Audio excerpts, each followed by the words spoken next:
Mm, Microphone check.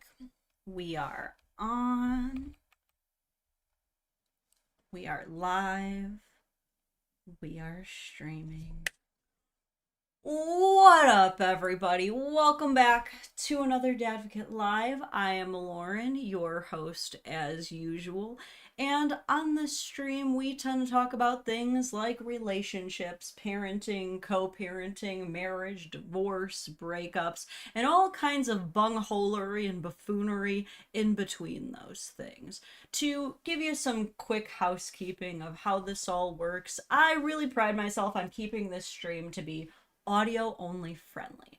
Meaning, while we are going to be reacting to things that are visual, I will do my absolute best to verbally describe to you everything that is going on so you can feel free to listen to this live stream while you are at work, walking the dog, lifting weights at the gym, and not feel the need to be like this with your phone or devices the entire time. Also, there is a chat box on screen. You can see it here. If you donate any Facebook stars or Twitch cheers, those will also show up on screen. If there's a comment that you absolutely need me to react to, you need me to see it, the best way to do that is through YouTube Super Chats.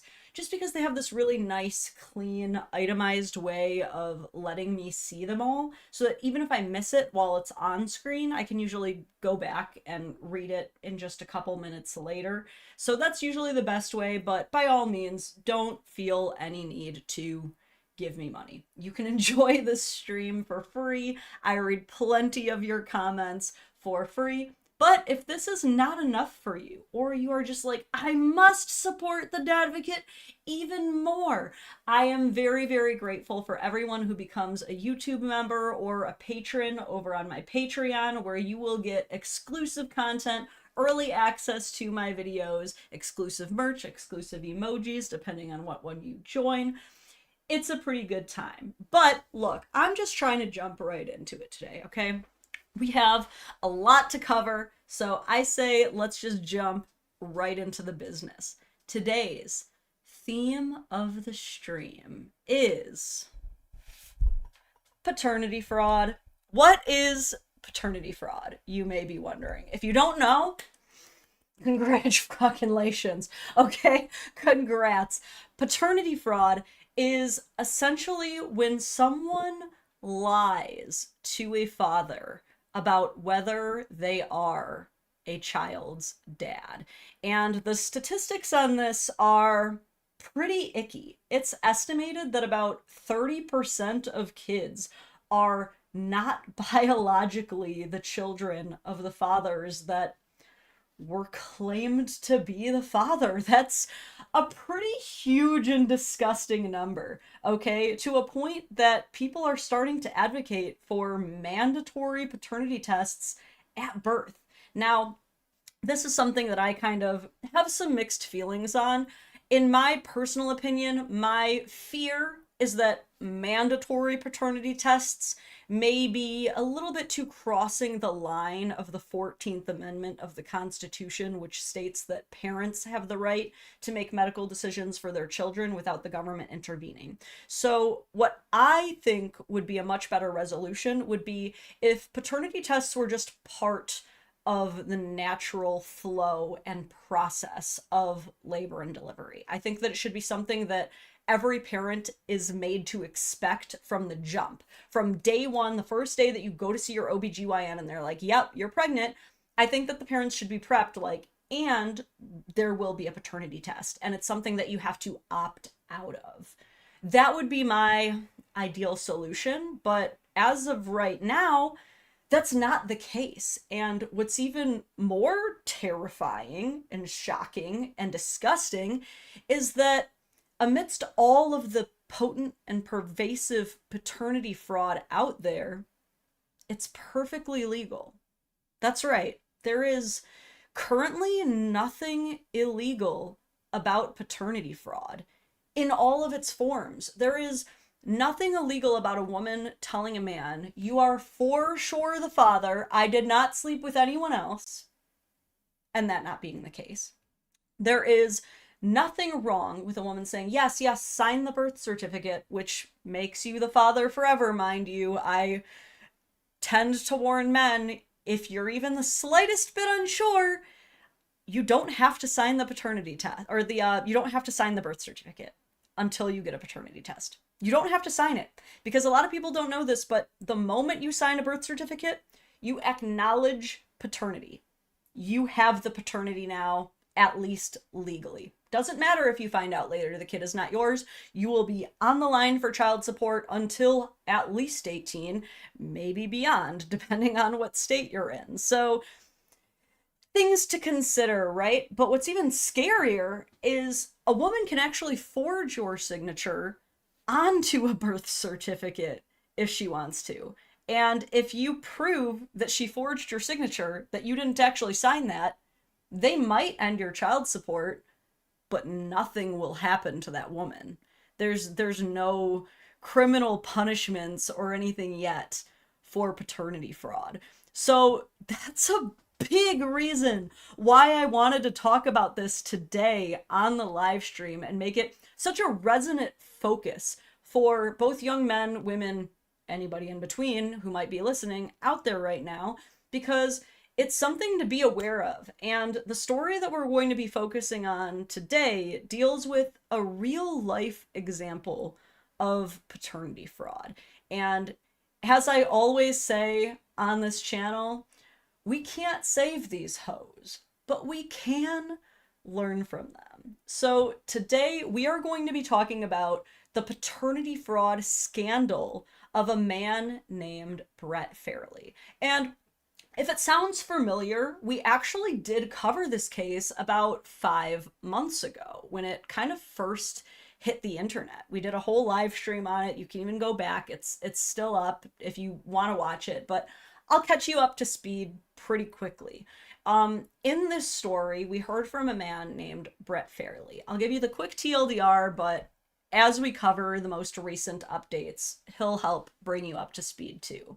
Essentially, Brett Fairley is a young man who was contacted by a woman, I believe off of a dating app. We'll get more clarity soon, but essentially she was like, hey, I'm looking for a sperm donor. Don't mind doing it the old-fashioned way. So if you want to hit and then not be on the line for any future responsibilities for any child that may come out of this, I would love to take your goof juice right to my uterus. And this young man, he claims that she had all this paperwork that made it look really legit, and so he agreed. This is where I want all of you to pause, though, okay? Because men, you can't be falling for this shit, okay? I do not care how hot she is. I do not care how fat the yams are. You cannot be falling for this. And like, I tried to rewind back and see if maybe I could see where he was coming from. After all, one thing that I've learned from the Netflix documentary, The Man with 1,000 Children, is that it is possible to be a sperm donor the old-fashioned way. You can get the kind of paperwork that you need to sign off on that. However, we know that this was not accurate paperwork, because even though a sperm donor can implant the seed the old-fashioned way, he still needs to be approved of by the donation center. You can't just be any old dude and donate your sperm. You actually have to like pass a series of analysis and tests, I believe. And it's my understanding that Brett did not do that. He simply signed some kind of form that she had like ChatGPT'd and printed out or something. So basically, the long and short of this story is she gets pregnant.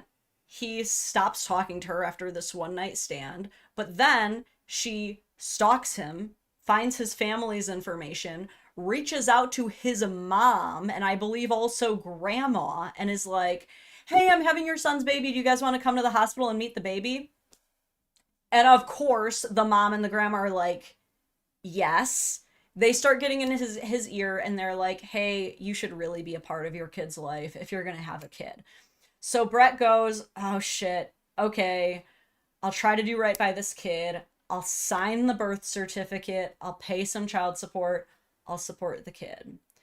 This is where the entrapment goes a little bit deeper, because this is where old baby mama starts going, so how about we just start a family? Why don't we just try to do the family thing? And Brett's like, no, I literally only agreed to hump and dump. I didn't sign up for the whole family thing. This causes her to absolutely crash out, and she starts posting all over Facebook, Brett abandoned his family, we were dating, we were in love, we were in a relationship, and I can't believe he abandoned me and his child. Brett stays quiet about all of this. He's like, what? But keeps going about his life, visiting his child, paying his child support. And that is when he begins dating a very famous TikToker. You may have heard of her. She goes by Nurse Hadley. She is a hospice nurse, and I will say a brilliant creator. I love her stories. She just basically tells a lot of stories about what it's like working with and dealing with people at the end stage of their lives. Very insightful content, but of course, she is a nurse. And as she's getting to know and date Brett, things are just not adding up for her. And at one point, Nurse Hadley goes, have you ever had a paternity test? And he's like, no, never felt the need. And she's like, we're going to get you a paternity test. So they do. And as it turns out, we've got a 0% possibility of this man being the father. So that was where the videos started about 5 months ago, is them finding out that he's kind of been hoodwinked into fatherhood. I had my own judgments for both sides, right? There was a part of me that was basically like, wow, this bitch, you know what I mean? Obviously wrong for committing paternity fraud, lying to your child about who their actual father is, and trying to trick this man into becoming your husband or whatever. Obviously terrible. But I had some criticisms for Brett as well. Like I said, I do not think that he did his due diligence. I think that he was thinking a little bit too hard with the pee-pee and not enough up top here. And in the end, my conclusion from that situation was, gentlemen, this is what not and never to do. Okay, I think we learned some fine lessons there from Brett. But that brings us to today, where we were kind of waiting a little bit to find out what would even happen, what the justice could possibly be in a situation like this. So today we are going to react to Brett's new 13-part series discussing his situation and what has gone on with it. And I say, we just jump right into it. I didn't miss any super chats, did I? Okay. Beautiful, beautiful. Let's dive right in. This is Mr. Brett Fairley. I'm probably going to jail for this. I don't care. I've stayed quiet long enough. A few years ago, I agreed to be a sperm donor. She said she just wanted the baby and not a relationship. I was young and naive, and I trusted someone that I shouldn't have. When she told me she was pregnant, I congratulated her and moved to California. I thought that was the end of it. But then she started messaging my mom. She said she had no one, and she pressured us all to be at the birth. Let's pause and read the text on screen really quick. So Brett's basically saying kind of what I just told you, but these are the messages to the mom. Let's see, she's saying something about, this woman's name is Maria Wynn, by the way. Says something about they're inducing me.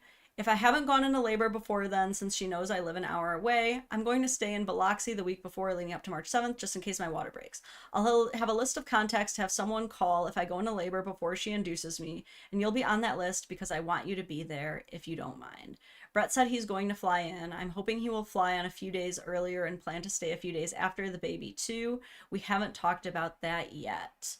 So obviously this is beyond the scope of what a sperm donor would typically ever be expected or asked to do. So this should have been the first, second, third, fourth, and fifth red flags for this family that something was awry. Mom responds, sounds like a good plan. I'm glad to know Brett will be there. I would definitely like to be there too.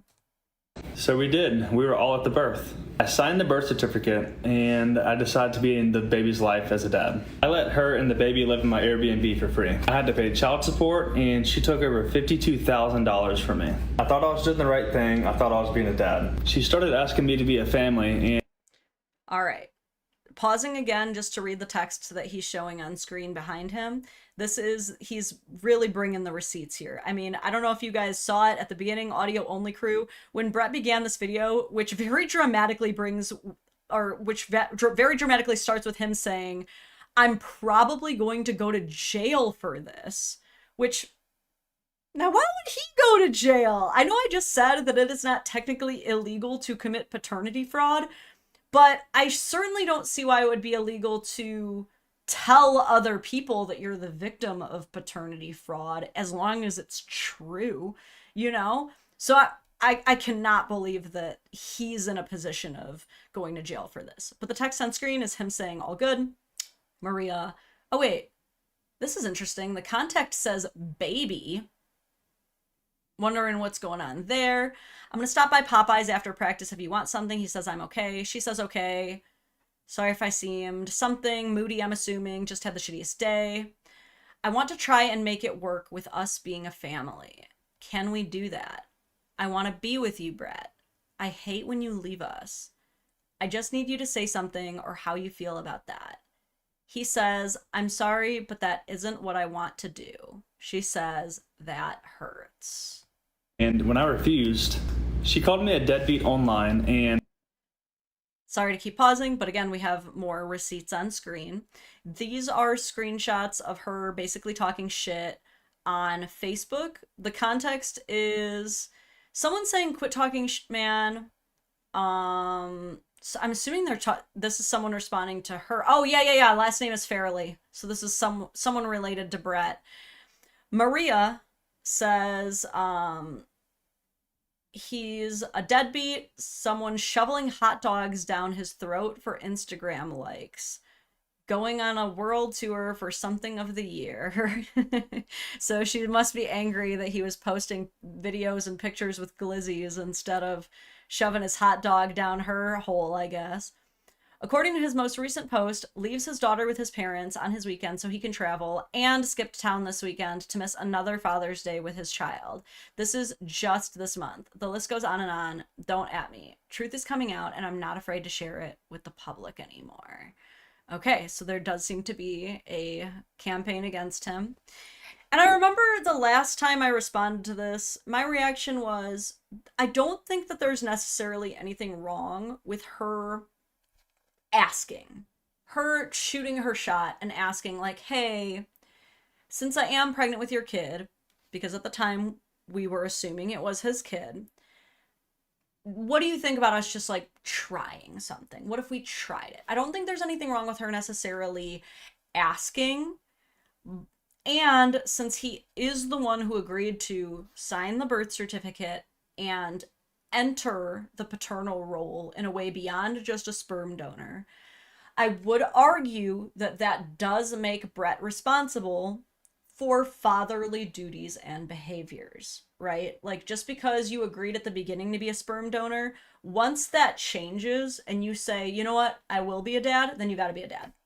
You can't just half-ass it and say, well, it's okay if I'm like a less involved dad than I should be because I didn't even sign up for this. You know what I mean? You, for whatever reason, by guilt, by familial pressure, he did agree to be a dad.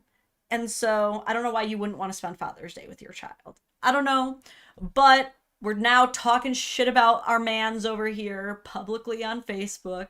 And I get why him and his family are like, this does not feel right. Especially now that we know what we know about the actual paternity of this child.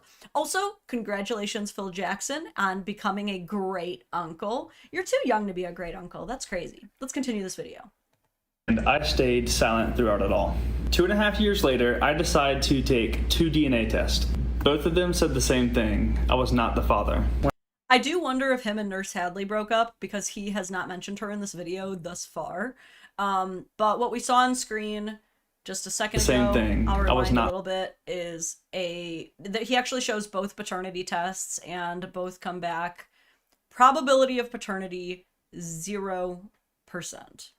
The father. When I shared the results, she said that I was lying and that we tampered with the test. Before you all start believing his shit, some company with her DNA, that could have been anyone's DNA. She filed a restraining order.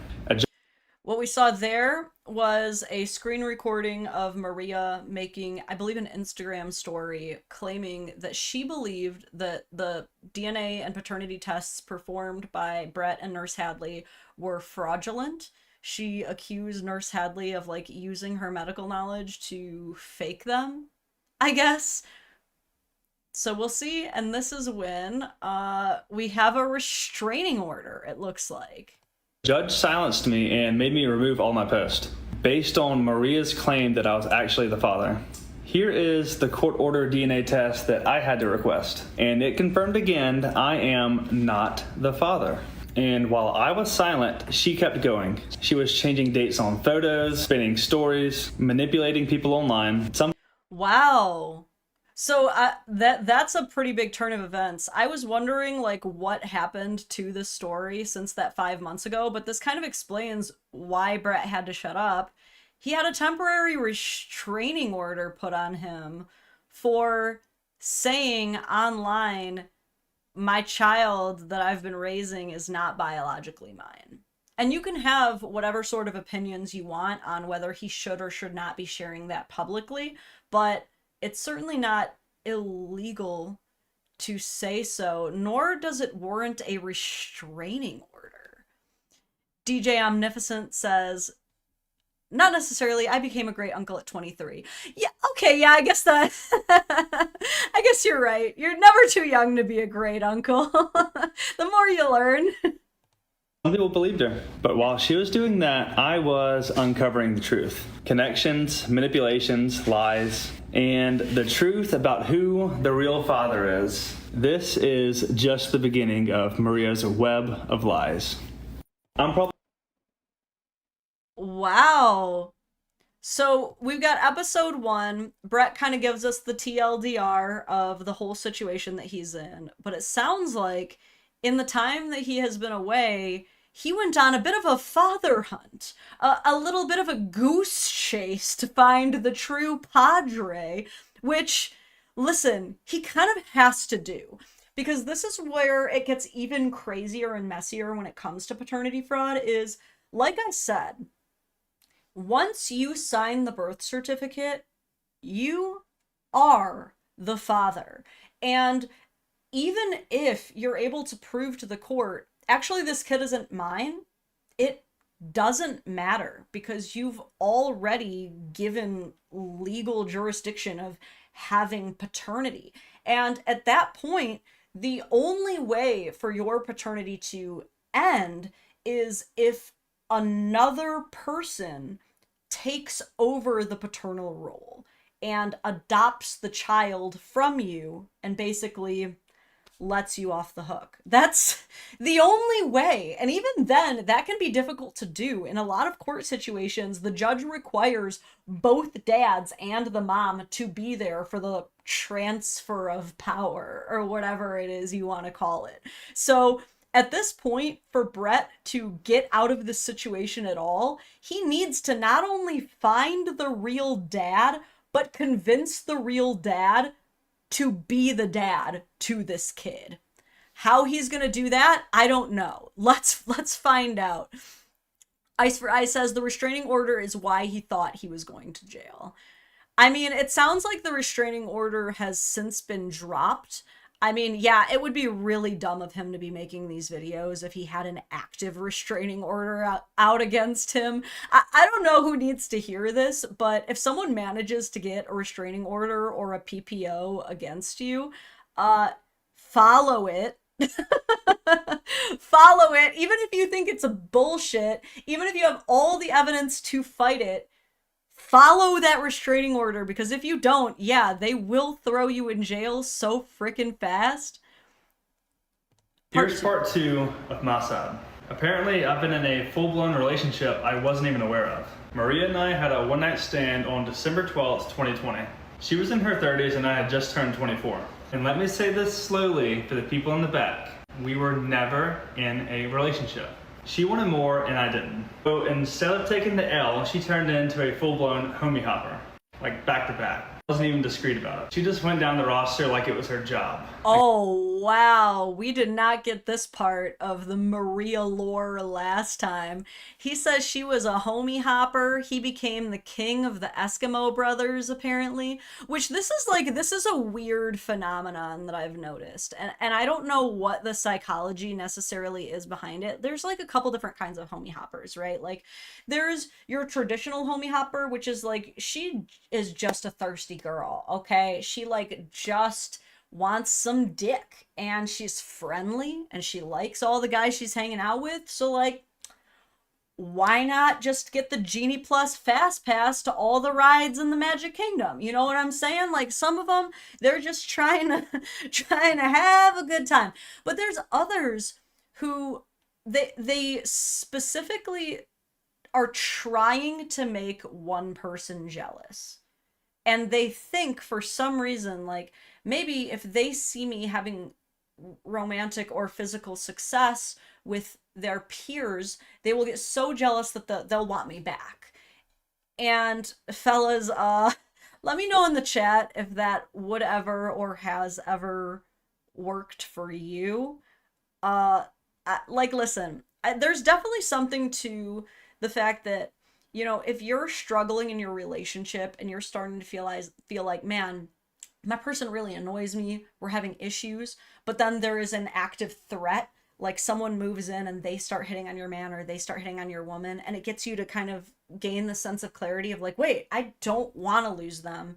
I'm willing to work on our issues. There's that, where that can almost be a fine catalyst to bring you closer together. But when you're forcing the jealousy, when you're behaving in a toxic way where you're trying to draw out jealousy and get that reaction, that's usually when it just blows up in your face, quite frankly. Yeah, I agree, Viennery. We don't get jealous. We get disgusted. Same. I guess the logic was, if I won't date her, maybe I'll change my mind after I watch her hook up with all my friends. Bold strategy. It didn't work. And in case you think I'm still lying, her own... Okay, he says, in case you think I'm still lying, and then he pulls up another screenshot. So I'm going to pause here. Let's see what this says. She's gorgeous. She wanted a kid with Brett because she loved him. He's a typical narcissist player. People are continuing to ask questions. Wait, so they dated or just hooked up? And her cousin says they were not official, but they were messing around for 3 to 6 months before the baby arrived. Okay, so it does sound like we're having some contradictions to the story here. Maria is going around claiming that they were in a full-blown relationship and he's just a player, but even her cousin is like, okay, it wasn't official, but they were quote-unquote messing around, which that could mean anything. That could mean just talking. That could mean there is an accusation that they were still hooking up. I don't know, but clearly he was not the only guy in the picture. Cousin confirmed that we were never together. I'm sorry, Hadley. I know you hate this picture, but this is the time that Maria asked me to be a sperm donor. So she doesn't want to do IVF, and I'm convenient because we've already slept together. Okay, he must still be with Nurse Hadley, because before showing a picture of himself and Maria in a bubble bath together, he says, I'm sorry, Hadley, I know you don't like this picture, but then provides it for context. So, okay, he must still be with Nurse Hadley. Chaos Shadow says, it almost did, but my former friend was an idiot and decided to taunt me about it. Was surprised when I said, thanks for solving my problem, bro. Yeah, that's when it can change up a little bit. Like it's one thing if like you and your homie ended up like hooking up with the same person and it's something you can kind of be like, oh yeah, I guess we both have good taste. But it's another thing when someone decides to like make it weird and competitive or almost like put you down over it. That's when it's really not fun anymore. Once. She says she wants nothing from me, and instead of doing the smart thing and walking away, I said yes, because I was 24 and apparently thought the best use of my time was becoming a discount sperm donor for someone that I wasn't even texting back. I was thinking with the wrong head, obviously. He said, no strings, no drama. I just want a baby. I was like, sounds easy enough, I can do that. I really thought I could just sleep with her and help her get pregnant. And then go back to business as usual. Like, thanks for stopping by. Good luck with the whole parenting thing. Top tier, dumbass behavior. Okay. I own that, I know it, but I genuinely believed her when she said it would be simple. No drama and no strings attached. That's not what happened. Here's part 2. Okay. We love to see Brett taking some accountability here. He literally calls himself a dumbass, which, like, I mean, a lot of us are doing dumbass things at the age of 24. Not all of us, though, are signing up to become, as he calls it, a discount sperm donor, though. Like, that's the thing. At least sperm donors are typically financially compensated for their efforts, and then they have the legal paperwork to keep them from being on the hook for anything beyond that. We kind of goofed up here. If a girl ever tells you, oh, I just need you to help me get pregnant, and then there's nothing else I'll need from you, that's a lie.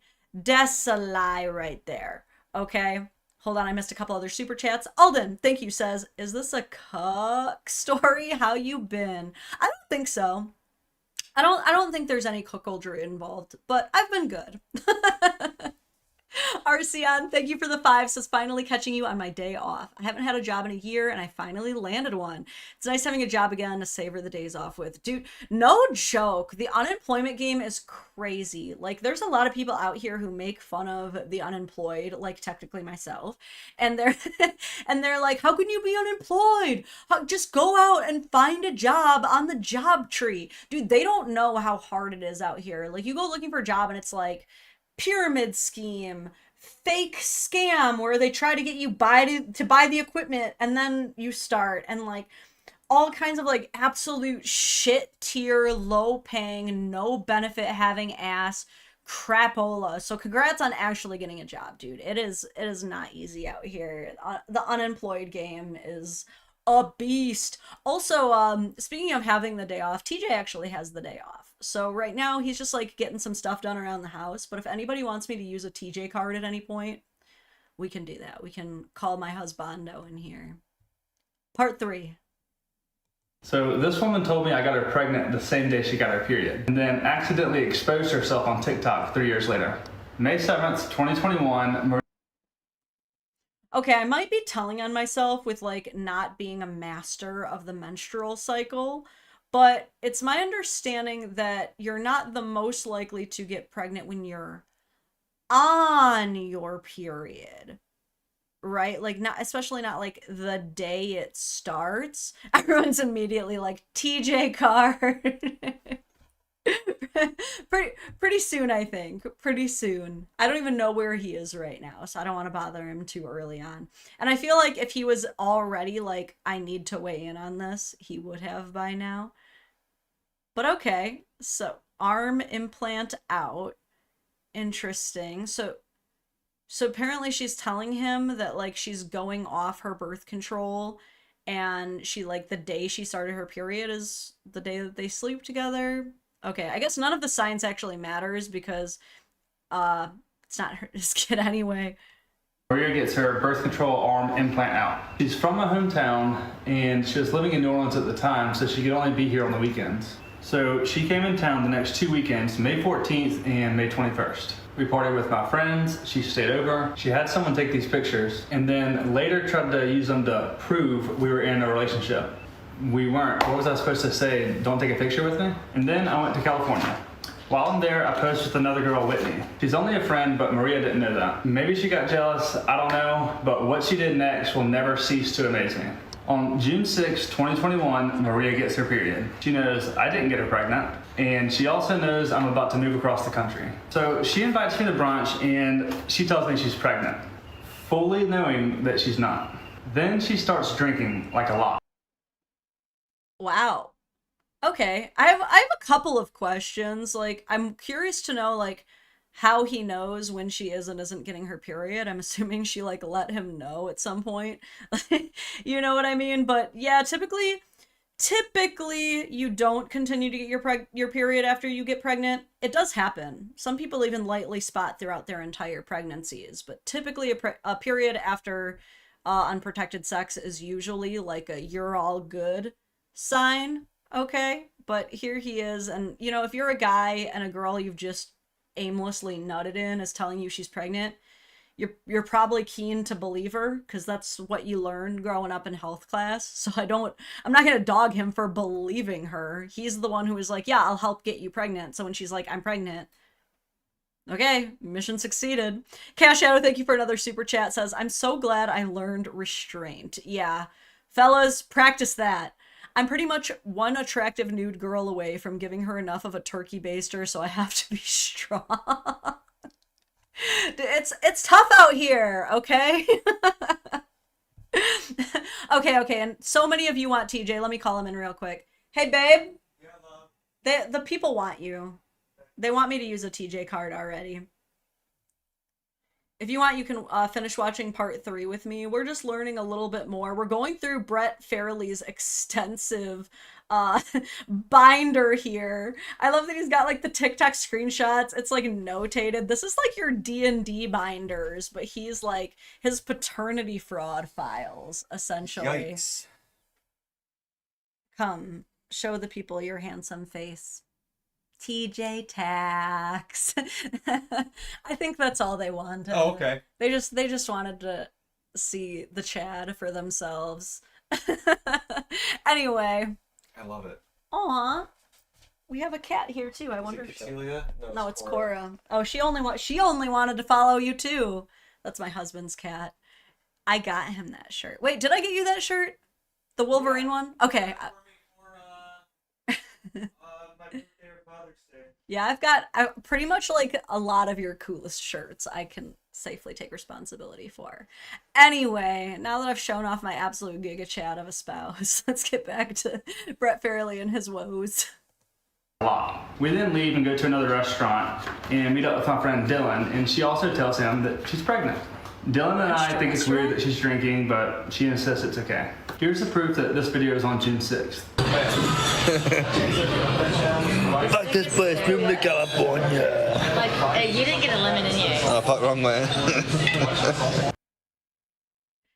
Yeah, you're not supposed to be drinking while pregnant. That was actually my tell, was when I first got pregnant, and I was like starting to take my girlfriends out and like tell them each one by one. I went out with one of my best friends in this world, the woman who was my maid of honor, and we sat down. The bartender comes and asks for drinks, and I was like, I'll just take a water. And like, look, I'm not like a heavy drinker or anything, but this girlfriend, whenever we go out, we drink wine together. We don't get to see each other very often, so we usually have wine and cheese and we catch up. So when I just ordered a water, as soon as this waitress walked away, she was like, you're pregnant. That's why you brought me out here, to tell me you're pregnant. And I was like, damn, okay. That was how we knew. Okay. Now, I do think probably like a glass of wine is probably fine here and there, like while pregnant, you know, as long as you're not like drinking. But like, our girl is having cocktails. We went from brunch to a restaurant. We are day drinking into evening drinking. That's not good for the baby girl. Okay, let me catch up on some super chats real quick. Lib says, hey Lauren, sorry I'm late. I'll never forgive you. What did I miss? Hope you're having a good day. No, you can catch up quick on this one. We're going through it fast. Ice for Eyes says, hi TJ. Alden, thank you for another 5, says, babe, the people want you. LOL, best thing said on the stream ever. Y'all know me. If it's one thing I'm gonna do, it's uplift the shit out of my husband. Pregnant. That's what she is now. I'm pregnant, guys. This video is dumb, but it shows 2 things. Maria was drinking, and I made it very clear that I was leaving. And that's important because that brunch, that's the last time I ever saw her until the week before the baby was born. Here's how we found out that she was on her period when she told me she was pregnant. Here's a photo she posted to TikTok to try to prove we were in a relationship. She changed the dates on the photos, but we'll get into that later. And then she posted this one. I then tell my girlfriend, who's a nurse, that she took that photo the day that she told me she was pregnant. And Hadley's like, hold up, there's no way. Let me see that ultrasound photo again. So we pull up the ultrasound that she sent my mom. The ultrasound was done on January 17th, 2022. And it showed that she was 32 weeks and 1 day. I've since learned that pregnancy is calculated from the first day of a woman's last menstrual period. And if we count back 32 weeks and 1 day from January 17th, 2022, we get June 6th, 2021, the day she told me she was pregnant. And we didn't sleep together that day either. Since she never saw me after that, that means that she knew from the beginning that I was never the father. Furthermore, here's proof that I'm in California the only weekend that she could have gotten pregnant. She trapped me before there was even a baby. And the crazy part, we probably would have never found out if she wouldn't have posted the photos. She exposed her own lie, and it only gets crazier from here. So this woman... Wow. Yeah, the math don't lie, does it? Oh, shit. And it, like, this is, like, where it really helps to have a strong, intelligent woman in your life, too. You know, obviously it helps to have a strong, intelligent man in your life. It's a shame that, like, none of his friends prior to him meeting Nurse Hadley ever was like, wait, does this actually add up? You know what I mean? But there is nobody like your girlfriend who is going to be like, sir, that is not your child. Tracy says, I tried to be sly with a non-alcoholic beer and a cozy. My bestie noticed right away. Yep. They're like, well, girl, why are we drinking NAs right now? Arcion, thank you for the 5. It says, I think you know you're pregnant. Or I think if you know you're pregnant, you should just stay away from alcohol altogether. All data we have says its effects are horrifying. I agree. I completely agree. Like I said, you know, I don't think like 1 small glass of wine will hurt you, but at the same time, 0 small glasses of wine definitely won't hurt you. But fortunately, the only good thing I can think of is that it sounds like on that day that she was drinking, she wasn't pregnant yet. So that's good news. Trying to stick on the bright side here. Here's how I ended up the birth of a baby that I was only supposed to be a sperm donor for. July 12th, 2021, she confirms that she's actually pregnant. We only found that out later when she started posting on TikTok. But at that time, she kept quiet. From July 22nd through July 26th, I was with my friend Whitney. She met my mom and she posted it on Facebook. Maria didn't know she was just a friend, and based on what happened next, I think she got jealous. Because not long after, Maria starts messaging my mom. Hello? Hey, Mama. The night, I guess that we first met, I guess was that night at the house show. One of the first things after we introduced ourselves and sat down, I can remember her saying to me that she hoped that I didn't think that she took advantage of my son. And of course I gave a polite answer to that. We went on to discuss, and she mentioned, how I guess she was impressed with you to be so young and so successful at that age. I can remember her mentioning your house and all your toys. From that point on, Maria started pulling my mom in deeper. She would ask for baby pictures of me, and she told my mom that baby's gonna look just like me. She made my mom feel important and needed, and when Maria told her that she had no one, my mom felt pressured to come to the birth. She told me if something ever happens to her, I want you to raise the baby. And I just remember thinking, this poor girl has no one. By then, my family was in. Dude, freaking elder abuse on top of all of it. Could you imagine? Like, she's trying to just scam everybody. It sounds like she had this guy marked. She was looking for a good mark. She was scanning Instagram. She's like, okay, who's conventionally attractive? Who has money? Who has assets? Bingo, bingo, bango, got you. And that's where she started. Now she's counting the mom, talking all this stuff, like making her backup plans of, okay, well, if he won't raise the baby, if he won't step up and claim paternity, like, will you raise the baby? And like, we are trying to skip some steps here. We are trying to skip the middle stage evolution and just go from Charmander to Charizard. We got to slow it down a little bit. We got to level up ourselves. You know what I mean? And they were planning to be at the birth, and I was about to be too. My mom tells me that Maria told her she has no one coming to the birth, no family, no support. She's scared, and she really wants me to be there. So I booked the flight on February 23rd, 2022, and it's $677. And I sent Maria the screenshot. By this time, Maria has already had 2 separate baby showers and never posted anything about it. Not one bump photo, nothing. And then a few hours after I booked my ticket and Well, yeah, she can't post the pictures of the 2 baby showers because that would reveal that she does indeed have an enormous amount of support and would kind of tear apart the whole narrative of like, oh, I'm just a struggling single mom all by myself and I need you guys. Oh, well. on the same day that I sent her the screenshot confirming I was going to be at the birth.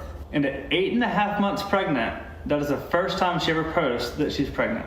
And she uses my last name. She waited until I was fully in and then she told the world. She didn't just lie, she made sure the lie had backup. The day the baby was born, I was there and I was the first person to ever hold the baby. And I just remember. Can I just say too, that's another weird thing that like you can just do as a mom is like you can really give your baby any last name you want. Like I remember this, I'm sorry to like sidetrack from his story because it's already crazy enough. I don't need to add any other crazy elements, but I talked to a guy who his ex-wife had a new baby with her affair partner after their divorce, but then gave the new baby his last name. And he was so offended and upset by it because it's obviously not his child, but she was allowed to do that and she just didn't want that baby to have a different last name from the other kids.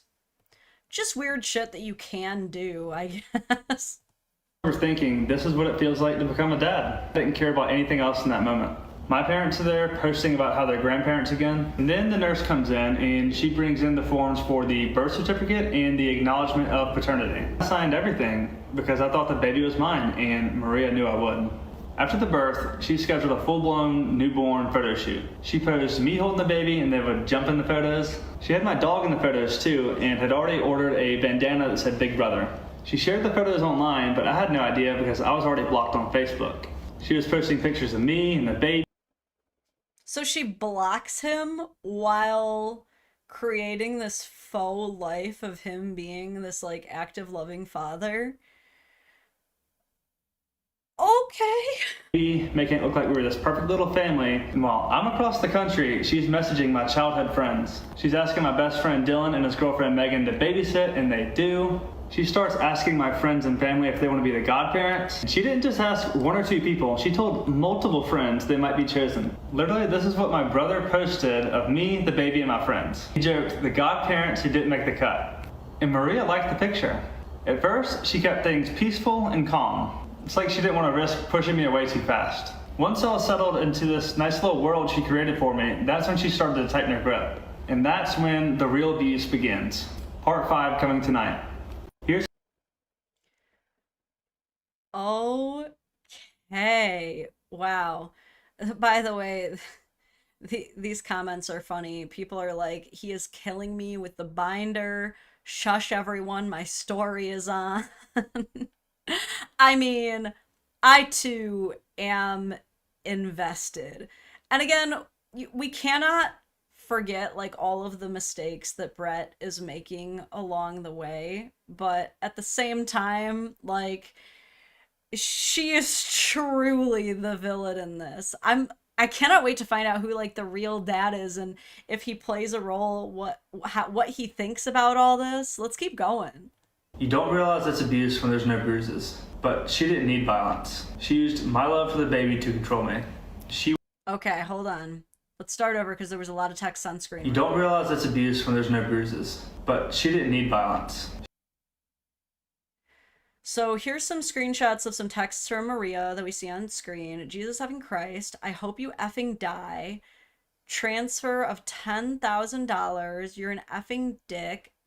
Remove you from her life. So it sounds like this is going to be the chapter where we start to find out that we're going to start playing some threats and alienation games and demanding money. Good. We love that. Hold on, I think I missed a super chat. Alden said, wife found out getting sick on a tuna sandwich. Oh, found out she was pregnant. Oh yeah, that's one way to do it. Oh man, everything made me puke when I was pregnant. I remember one specific time I was driving to work and they were talking on the radio about most disgusting shots you can take, like of alcohol. And someone said that people were doing shots of whiskey with milk, and I just immediately puked all over myself. I could not hang with that one. Cameron says, wait, the abuse hasn't even started yet? That's what I'm saying. She used my love for the baby to control me. She waited until I was all in. Once I settled into my role as a father, once she knew I wasn't going anywhere, that's when it changed. The control started small, a comment here, a demand there, but it escalated fast. It was Easter 2022 and I flew home to see the baby. I spent nearly $900 on flights. My whole family was at the house. My parents, nieces, uncles, aunts, cousins. I blocked off my Airbnb and I hosted everyone including Maria and the baby. At first, things seemed normal. She was upstairs drinking, talking with my mom, being friendly. I was downstairs with my cousin just hanging out. The more she drank, the more her attitude started to shift. There was this edge to her, sharp glances and short responses. I could feel it building. Then, out of nowhere, she leans over the upstairs balcony, clearly drunk, and screams down at me in front of everyone, "Get your ass up here and take care of your child." My mom says this is the first time that she saw it. That Maria expected something from me way beyond what we agreed to. For me, it was the first sign that if I didn't do what she wanted, she would humiliate me in front of everyone. After that day, things shifted, subtly at first. But every time I didn't respond fast enough and give her what she wanted, she would use the baby against me. May 16th, 2022, she asked if her and the baby could stay in my Airbnb. Okay, we're gonna read these texts real quick, but so far it sounds like the pattern is, if you don't do what I want, I'm going to withhold the child, which so many of us have been there. The text on screen reads, the baby and I need to stay in your house for like 2 months until I can get our own place and so that I can save a little more. Spoiler alert, I don't know, it doesn't even matter who it is. When someone asks, can I stay in your house for like 2 months? It's never going to be only 2 months. Good luck ever getting them out. It will require an eviction eventually because they are not going freaking anywhere. So be mindful of that, okay? Like she's like, oh, you're not going to willingly play house and be a family with me? Okay, then I'm just gonna come move in. Like that's what she's trying to do right here. I am taking a position remote, which comes with a huge pay cut, but I won't have to put our daughter in daycare and I can be home with her. Looks like we're closing this property on June 9th in Materi, so I'm hoping to be packed up and out of this apartment the weekend prior to the 9th. I'll put all of my stuff in storage except for clothes. Can we stay there? He doesn't respond, to which she responds, messages back an hour later, kind of important you respond. And then another hour later says, you're deliberately ignoring me and it's extremely frustrating considering I'm asking you to put a roof over your daughter's head. If you don't want to help us, then let's see a lawyer and sign your rights over. Oh, that was his out. Oh, girl, that was his out and we missed it. But of course, at the time, he truly believes that that is his child. He doesn't want his rights to be signed away, right? Airbnb rent-free. I don't answer right away. A few hours later, she threatens to take the baby away from me, so I say yes. Hold on, let me go back because we get the rest of the A few text. hours later, she threatens to take the... Okay. We can talk to the lawyer, sign your rights over, and let me legally remove you from her life. Otherwise, I can make you pay child support. Whatever you want to do, Brett, but when I'm asking you something that concerns your daughter, I'd appreciate a response. Also, I don't ask you for money ever. It's the least you could do. I don't know, having a random stranger completely move into his house for several months on end is not like the least he could do. the baby away from me, so I say yes. She moves in, I cover rent, utilities, internet, everything. Meanwhile, I can't rent it out during peak season. I'm losing money left and right, but I tell myself it's worth it to stay in the baby's life. August 2022, I come back again, so I have to drive an hour each day just to see the baby, and then an hour back just to sleep with my parents. I keep showing up, I keep complying, because by now, it's clear. I push back, I lose access. After she moved out of the Airbnb, the control didn't stop. She texted me, "This is what I want from you." She wanted me to start paying the full daycare amount, even though there was no court order in place. And in exchange, she said that I could have the baby every other week. What happened to the remote position where she wasn't going to have to do daycare? That's what I want. I want you to pay her daycare the full amount. You can have her one full weekend a month if you stay at your parents'. what? Like, he just proved that he's capable of providing shelter, food, paying utilities, paying for everything. Why would he only be relegated to 1 weekend a month, which is like practically non-existent in the child's life? And why would it be contingent on his parents supervising? What? Let's figure this out before you get into town. I don't want to have to speak to you anymore. So is this okay? I want to get this over with. Can you please respond? We are talking about our child. We talked about having some kind of agreement by this evening, Brett. So we need to figure this out. If you don't respond to me, I'm going to quit responding to you.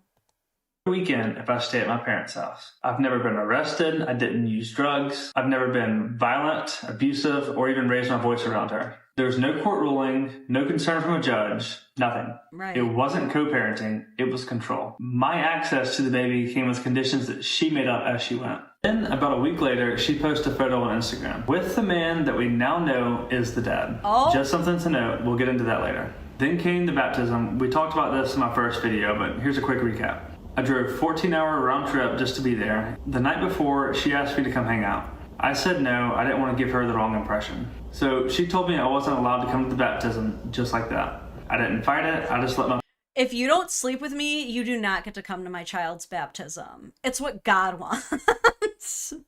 parents go instead. I was just trying to keep the Wait. Can we just rewind real didn't fight quick? it, I just like that. I didn't fight it, I just let my parents go. Dude, look how salty she looks even here at the baptism. Like, that is the face of a woman who fully shaved her legs and coochie and still got no dick. Instead, I was just trying to keep the peace. By summer of 2023, things took another turn. Now it wasn't just emotional pressure, it was legal. Hold on, I have to like really zoom in to read this one. Oh, okay, it just says see attached as an agreement per Maria. But honestly, this doesn't even, I don't even know if this is like legal anymore. I've seen so many fake lawyer letters at this point, I don't even know. I was overwhelmed and hiring an attorney felt too expensive. Plus, I had no reason to question paternity. Maria told me if I didn't just sign what her lawyer sent, she would take me to court and get $1,400 a month in child support and $16,000 in back pay. I felt trapped. In those same messages, she said that she didn't want to go in front of a judge.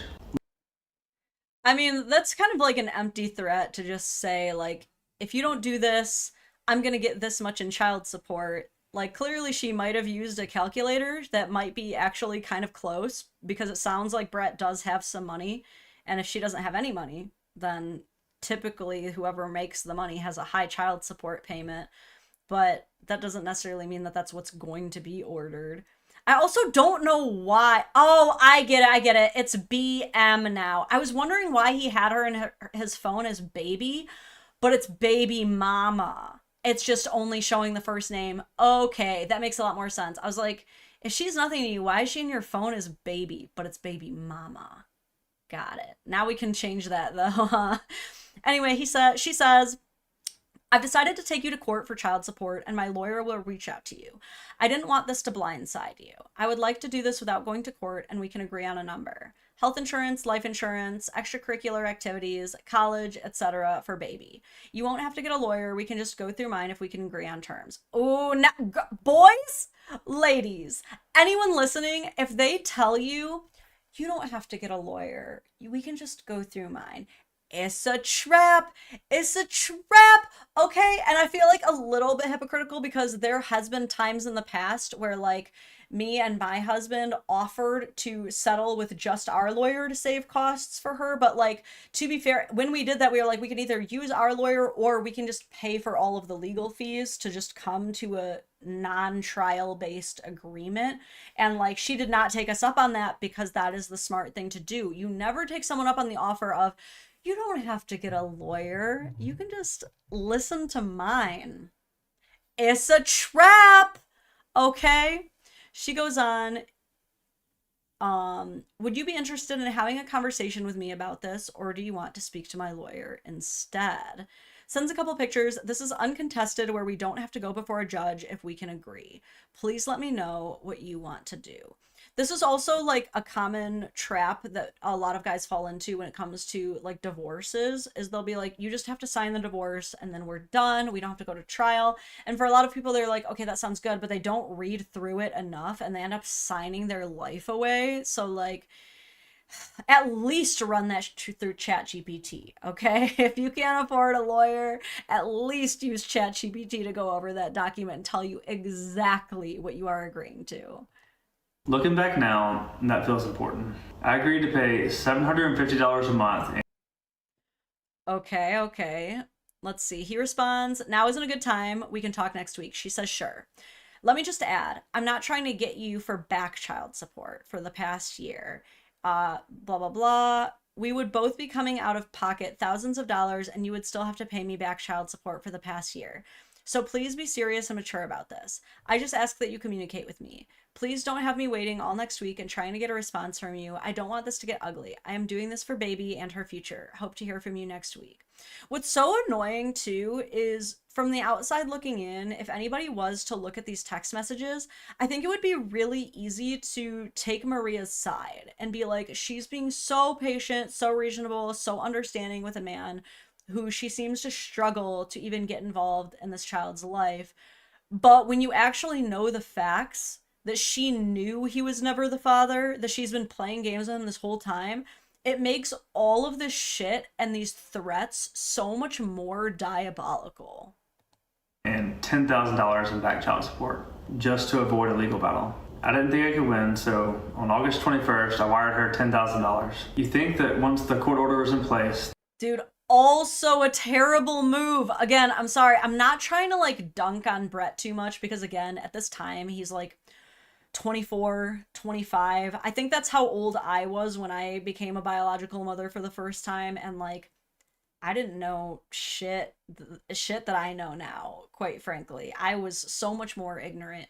But knowing what I know now, dude, you never wire transfer money unless it is like you have it completely written out with like taglined, the text attached to it, like this is for back pay child support. Like you have to get some kind of a written agreement somehow, because what happens so often is women will convince men of these kinds of things of like, I will be so nice and merciful and not take you to court for child support. All you have to do is just pay me a lump sum every month and we won't go to court.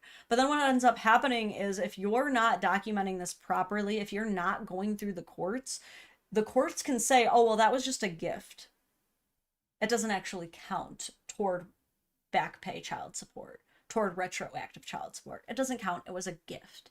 So this is why a lot of people actually say that it's actually better to put yourself on child support so that you don't have to be hit with retroactive child support. You don't have to worry about the court saying, oh, that's just a gift, because it can be used against you. That was a very dangerous game he's playing, dude. And again, I know he didn't know this, but now you do.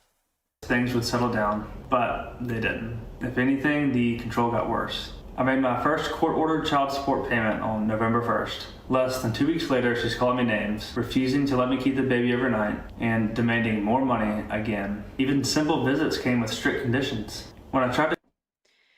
Okay, so he's doing everything right. He's sending her 10 grand up front, paying his child support on time, and he's getting cussed at, saying he can't have overnights for some reason, even though he was the one who provided complete shelter and a roof above her head for several months on end.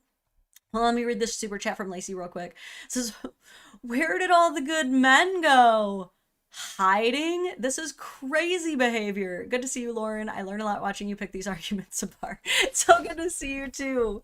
Yeah, let's read this text on screen that he's showing. Maria says, you're an effing dick, Brett. Won't reach out again. Lies. Just make sure you're paying me on the first. Have a good one. He says, I was going to pick up baby from daycare and go do something with her if that's cool.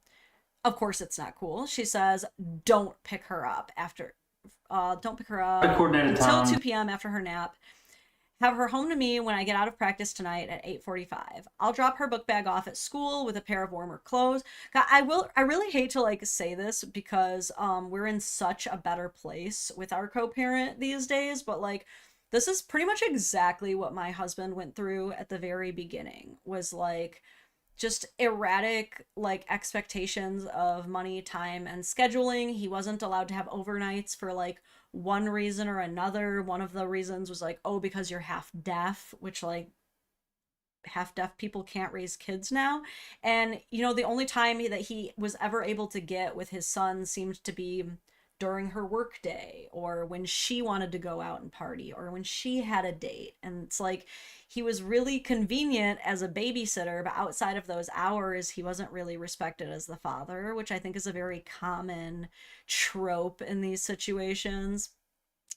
She continues, I'll drop her book bag off at school with a pair of warmer clothes. He says, I'm not going to bring her back that late. I have nowhere to go with her. I can just keep her overnight and drop her off at daycare in the morning. And she says, not happening. To see the baby. Sounds She laid out so impossible familiar. rules for pickup and drop off. She told me exactly when, where, and how, and still refused overnight visits. She insulted me in one breath, demanded child support in the next. I gave her extra money, $30 here, $250 there, all outside the court order. I was trying to avoid conflict and trying to stay in the baby's life. Then out of nowhere, she texted me that she wants to be with me.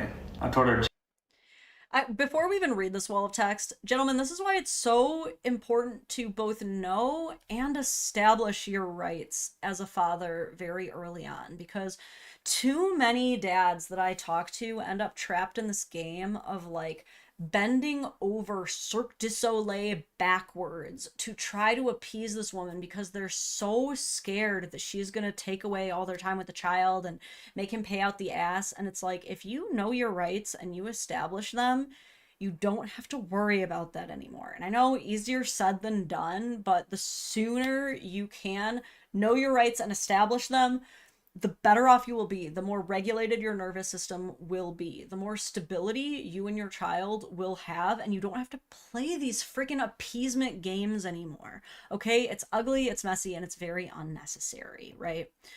So he says she texts him wanting to be with him again, even though he's an effing dick, right? This says, she goes, I'm going to stop by Popeyes after practice if you want something. He says, I'm okay, thanks, though. She says, okay, sorry if I seemed moody. I've just had the shittiest day ever. I feel like we read this before. And this is when she's like, yeah, I want to be a family. gently We again, see this. that's not what I want. Days later, she posts photos of me and the baby at our house on Christmas morning. Like we're a happy little A happy girl Christmas morning was so good this year. Santa made her an extra playroom. We love her so much. Merry Christmas to everyone. family. By early 2024, it felt like there was no line that she wouldn't cross. February 1st, I make the court-ordered child support payment on time. On Valentine's Day, I posted this photo while I was out to dinner. I wasn't even in town, it wasn't my girlfriend, just a night out. Maria saw it and immediately started freaking out, texting that I should have taken the baby.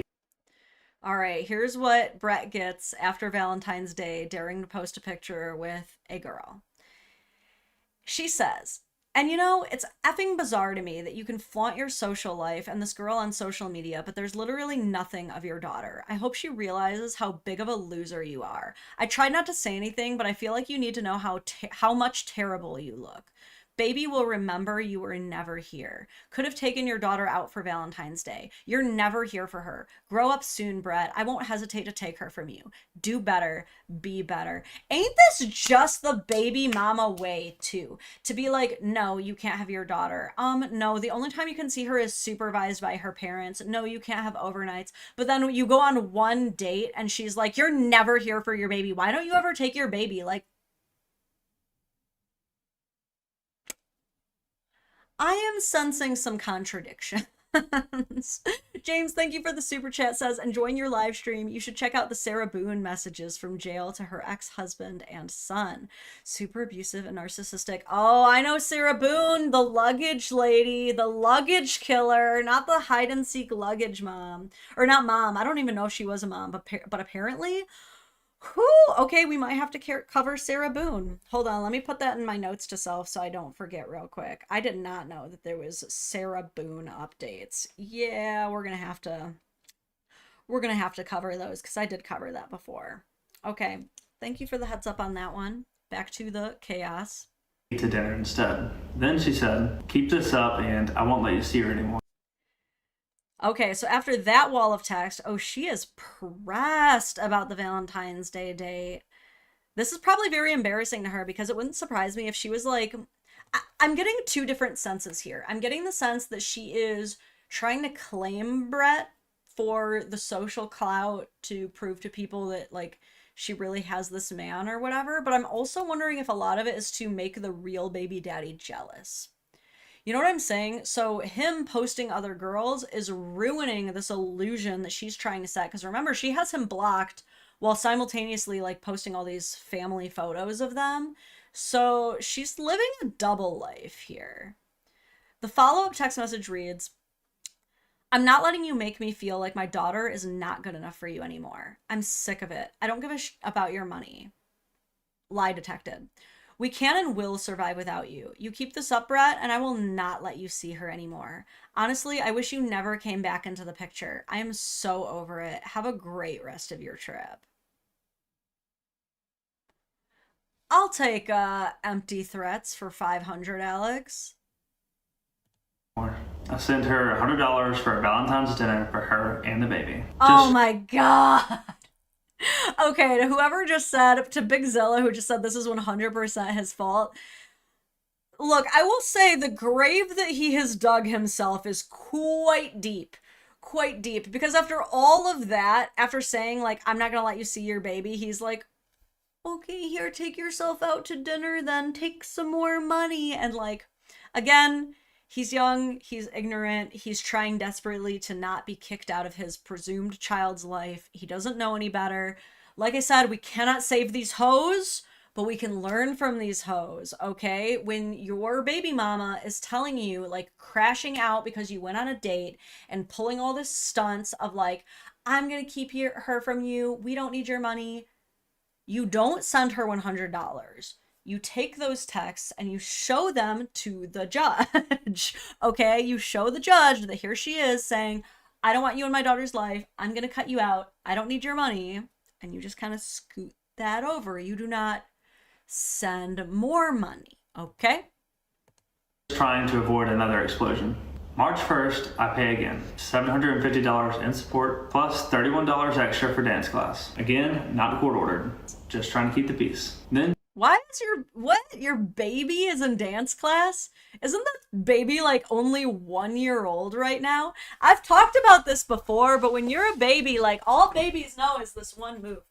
This is the baby move, right?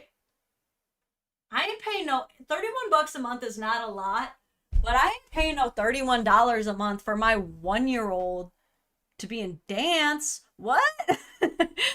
Of course she's a dance mom too, as if it could not get any worse. Trey, thank you for the 5, says he may not be literally cucked, but he's definitely spiritually cucked. And financially, I would argue. she posts birthday photos, thanking our family and best friends for coming to celebrate. We don't share family or best friends. She just went out of her way to find my family and friends, message them, and inserted herself into every part of my life. I paid for the birthday party, $364, so she didn't need extra money. However, the next day, she demands the child support payment $20. All right, we got another text here. She says, paid for it already. Please send that money when you can. Thank you. I love that. Should we keep going back and forth? I mean, like, I don't need you. I don't need your money. Please send me money. Thank you. She says, why do I have to keep texting you about this? This is the shit that pisses me off. I try to get along with you and you do shit like this. Stop intentionally ignoring me or this co-parenting thing will never effing work. Now, please send the money I've asked you to send a million effing times. Jesus effing Christ. Dude, if a man were to text like this, he would be court mandated to use a paid app like our Family Wizard or something. And it would all have to go through the courts at that point. Like, men are not allowed to cuss out the mothers of their children like this, as they shouldn't, as they should not be. I would be extremely embarrassed if TJ talked to his ex this way. But it goes both ways. Why are you allowed to cuss out the father of your children who seems to be consistently supporting you? That's crazy. 26 days early. When I say no, she tells me to die and says,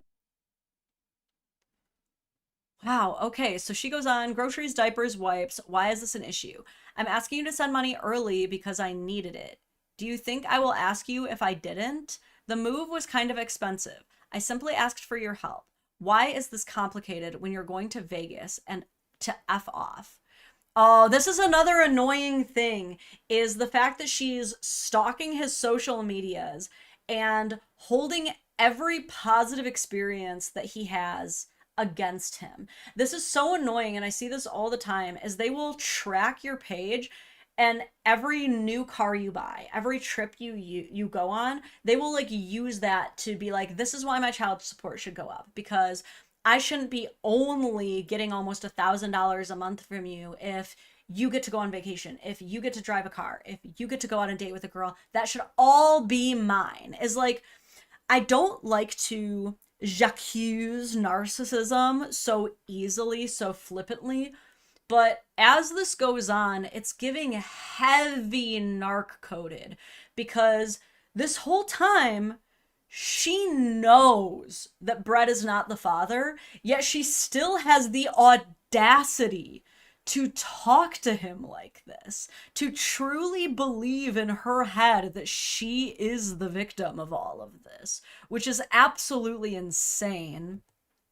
But she goes on to say, I'm not stupid. The last time you went to Chicago, going for business, not pleasure, you were posting pictures of your little girlfriend, probably paying for all of it.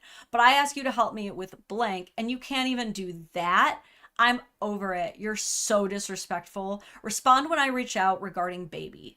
It's your daughter? It's actually ironic that this is a question mark because, of the situation. It's your daughter? No, actually. But she goes on, now please, can you send money?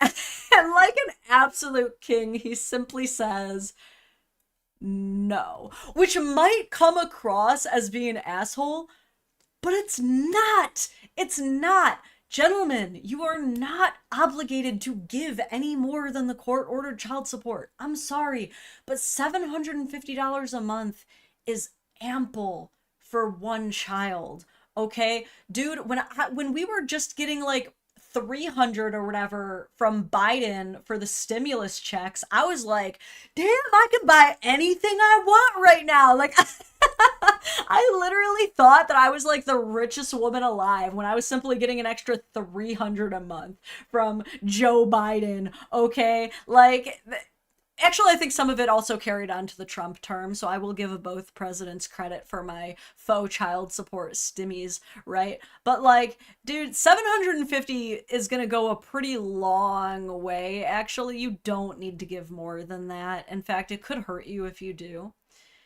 So she very casually, very humbly responds, I hope you effing die. Good luck seeing baby. Again, messages a baby daddy could never get away with sending, dude. The way they would slap him on supervised, if not revoke his rights entirely, dude. He could successfully have a restraining order placed against him if he sent something like that, because that would be seen as a threat. And this is just the way she casually talks about him when she doesn't get more than the allocated child support that he is happily paying. Says I'll never see the baby again. The next day, I send her $156, not because I wanted No! to. He's killing me! He's killing me!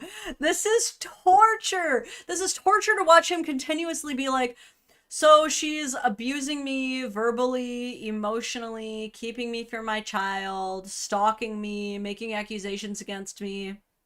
So I sent her some more money. Brett, I will give her this. She knows how to pick a mark. Okay? She knows how to pick her next victim very well. You are a narcissist's favorite treat, my guy, because she is spitting you up or chewing you up, spitting you out. Easy. I love Shiny saying, Jesus, I keep forgetting the baby isn't even his. I know, I feel like I have to regularly remind us throughout this, and by the way, she knows that it's not his this entire time. Oh my God, it's just the real baby daddy's broke, I'm sure. Then she posted even more birthday photos, this time at dinner with my family, like everything was normal. I hope you die. Posts him all over her socials to flex that the dad is involved. This is psychopathy. I guess because I paid her, she was happy. By this point, I was drained financially, emotionally, mentally. She controlled when I could see the baby, how much I paid, what I was allowed to post, and how I lived my life. And every time I pushed back, she would punish me for it. It didn't matter how much I gave, she always wanted more. And I didn't think it could get worse. But then I met Hadley, and for the first time since meeting Maria, I was in a real relationship. An actual one, and it was serious. Part 6 of Maria's Web of Lies will be up tomorrow. And this is where it's gonna really fall apart, because dude, you think that you're getting cooked by Maria when you simply go on a date on Valentine's Day with a girl you're not even dating? I cannot wait to find out when Nurse Hadley enters the picture and she sees that you're not only just dating a woman for real, but like a successful, attractive, beloved woman. This crash out is going to be diabolical. I already know it. But his girlfriend is a little mastermind. Those nurses who built giant platforms on TikTok for being such amazing, kind people, they were narcissists too. Specifically, Hadley. Girlfriend who was a nurse tampered with the test result. Oh, it's Marky. And Nurse Hadley lost custody of all her children. Okay, I want to take a moment to address the people saying I'm a clout chaser for addressing this again. This became an entirely different battle for me when they attacked Hadley. When I originally shared my story to clear my name, Maria, through her cousin, came online and spread horrible lies about Hadley. They said that she lost custody of her kids, that she was a felon, and that she tampered with the DNA test. None of those things are true, but so many people believed it. That's a defamation case, honey. That's, Does Maria's cousin know that that's a very strong defamation case? Like, to come online and say, this well-known creator lost custody and is a felon, if it's disproven, and like that's a very strong defamation case, because to prove defamation, you have to prove that you knew it was a lie. Both of these things you can easily look up in any kind of background check. So to say it so confidently without doing your research is improper. But you also have to prove that there was ill intent behind it, like that you intended to damage their reputation, which also would be pretty easy to do. So like, y'all, that is a strong defamation case if you want to sue that cousin. I'm just saying. I'm sure someone would take it pro boner. I watched the person I love cry while strangers made videos about her. They review bombed her book without even reading it, and despite all of that, she still stood by me. So yes, I came with a literal binder of receipts, and I'm going through it in order so they can't twist things again. Because it's one thing to hurt me, but it's a whole other thing when you're attacking the person that I love. Hadley and I met at the gym, and we went on our first date on March 20th, 2020. Okay, so he's showing text between himself and Nurse Hadley. He says, Hadley. She says, Brett, what you doing? He says, it's Brett Fairley. I just finished eating, was about to get in the shower. What are you up to? What you were thinking for drinks? Okay, so he's just showing the timestamp. March 20th, 2024 is when love is in the air. 24. About a month later, I brought Hadley to lunch with my mom. My mom told us about Maria texting her recently. Maria was saying that I was selfish, that I... Oh boy. And like, this is so crazy that Maria doesn't think that his mom is going to share these texts with him. Or maybe she does, and she's like hoping it gets back to him. She says, Brett is awful. He really is. Just a selfish person. Baby will not be coming back over there. He can take me back to court. I don't care. I don't want baby to grow up like him. Mom says, Maria, that is between y'all. I hope she comes back over here. We love her, obviously. From my perspective, the two of you may not get along perfectly or have harmony, but I do see that he has been helpful to you with all your weekend stuff because he wants to and loves her. If this is about money or anything like that, please leave me and out of it. From what he has said, he has and will pay for our baby. Something involved in this type of information. It comes across as a threat. Agree, Mama Fairley. Big agree. I think that we can all agree Maria is no stranger to threats, subtle or otherwise. I wasn't allowed to see the baby anymore, and that she didn't want the baby to grow up like me. Hadley said she can't do that. There's a court order.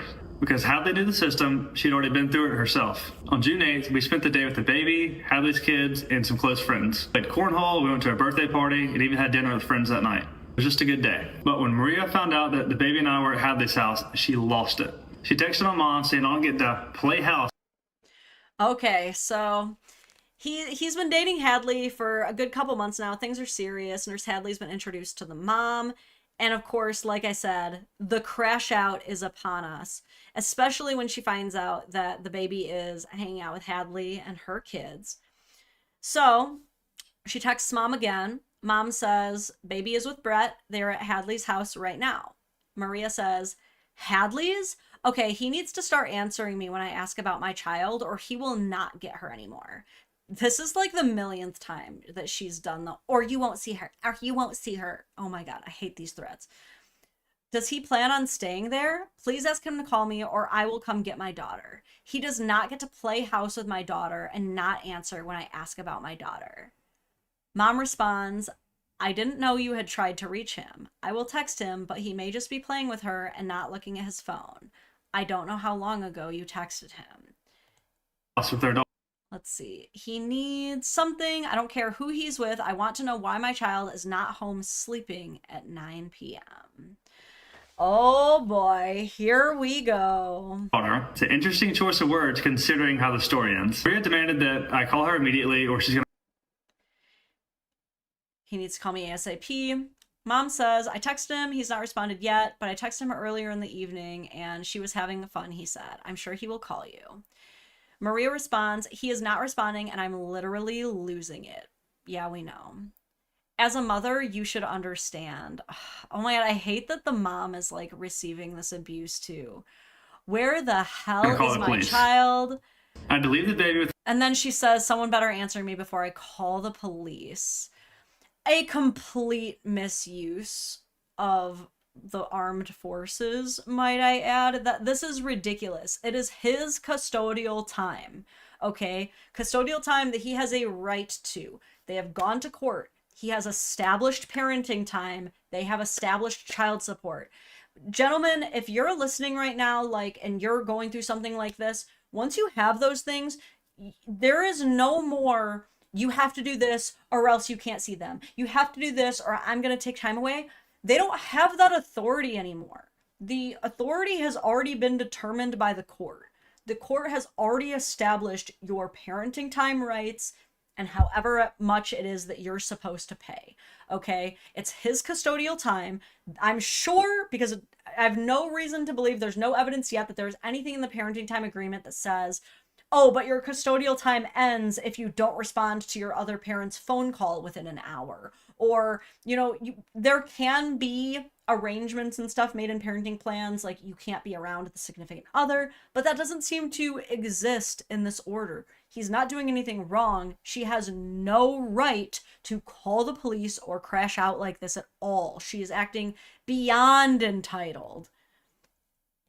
Hadley and her friend to go to another room so I could calm Maria down. Soon after, I go on a bachelor trip that was planned months in advance. While I'm gone, Maria jumps on Facebook and has a full-blown meltdown. She says I'm absent from the baby's life and that I skipped town on Father's Day. I had just seen the baby a few days ago and already had a flight booked to be back on Father's Day.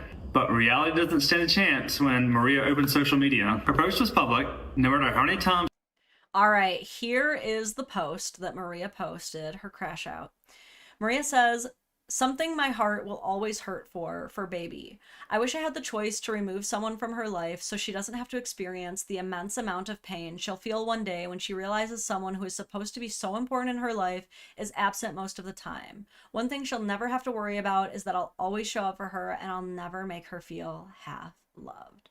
And again, I cannot stress enough that Maria knows that Brett is not the father and that this entire co-parenting relationship is fraudulent. Yet she is narcissistic enough to be talking about how Brett is the one who's going to hurt the baby. Okay, Maria.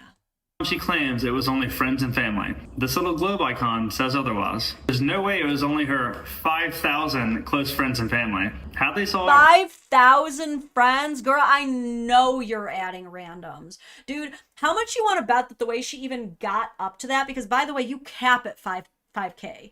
On a personal Facebook, you cannot have more than 5,000 friends. Dude, how much you want to bet that those were all left over from her original baby daddy hunt, dude? Just adding randos. Dude, I struggle to even have like 400 friends on my personal Facebook, and I regularly go through and delete people. 5,000 is unhinged and unnecessary. So let's see what these say. It looks like someone named Sandra comments on her post and says, "This is why you should date and marry someone you know and who wants a life with you." Okay, this must be someone who knows Brett and kind of knows a little bit more of the true tea, because children are going to live with these choices. Baby is precious, but she didn't come into this world under normal circumstances. This guy had no clue what he was getting into. I truly wish you and baby a wonderful life, but choices have consequences. Praying for you to find the guy you're meant to have and the life that makes you happy. Oh, we already know Maria did not like this. She says, "Your response is sickening to me, but I guess since you're his grandmother," okay, so that's Brett's grandmother, "of course you'll respond with something like this. The fact that you could turn this around on me and not recognize that he decided that he wanted to be a father. He had every chance to walk away, and honestly, I wish he would have. But he was there at the hospital. He chose to sign the birth certificate. So whatever happened prior to baby went out the window." So this is her like barely acknowledging the sperm donor scam, which is so like delusional narcissist level of her to do. She's just like pretending that there was no like sneaky scam that happened, and she's like, yeah, but that's in the past, so it doesn't matter anymore. She goes on to say, "You don't get to be a half-assed dad. Sorry. It's his family that enables his behavior. Let's not forget that both him and his brother Austin have both abandoned their children." Oh, wow. Austin catching strays out here. Victor, what are you saying? Victor says, "Kind of late question, but the way she demands his attention, booty calls, and gets jealous. Did she put this baby daddy in the friend zone?" We will find out about the baby daddy. Brett promises that we will, okay? We at least have a picture of him. So he has come to find out who it is, but I don't know what the story is with the baby daddy. Obviously, he is deep in the friend zone, okay? Obviously. Or in some kind of zone. Does Brett have other kids? To my knowledge, no. I understand that his current girlfriend, Nurse Hadley, does have other kids and that she co-parents with her ex. Which is how she kind of became familiar with the system, so to say. What did Austin do, bro? Dude, mom's catching heat, grandma's catching heat, Austin's catching heat. Like, dude, so much, like, ancillary damage, just collateral damage in this baby mama mess. Probably half the state saw it. She called me a deadbeat. She said that I... Okay, she goes on.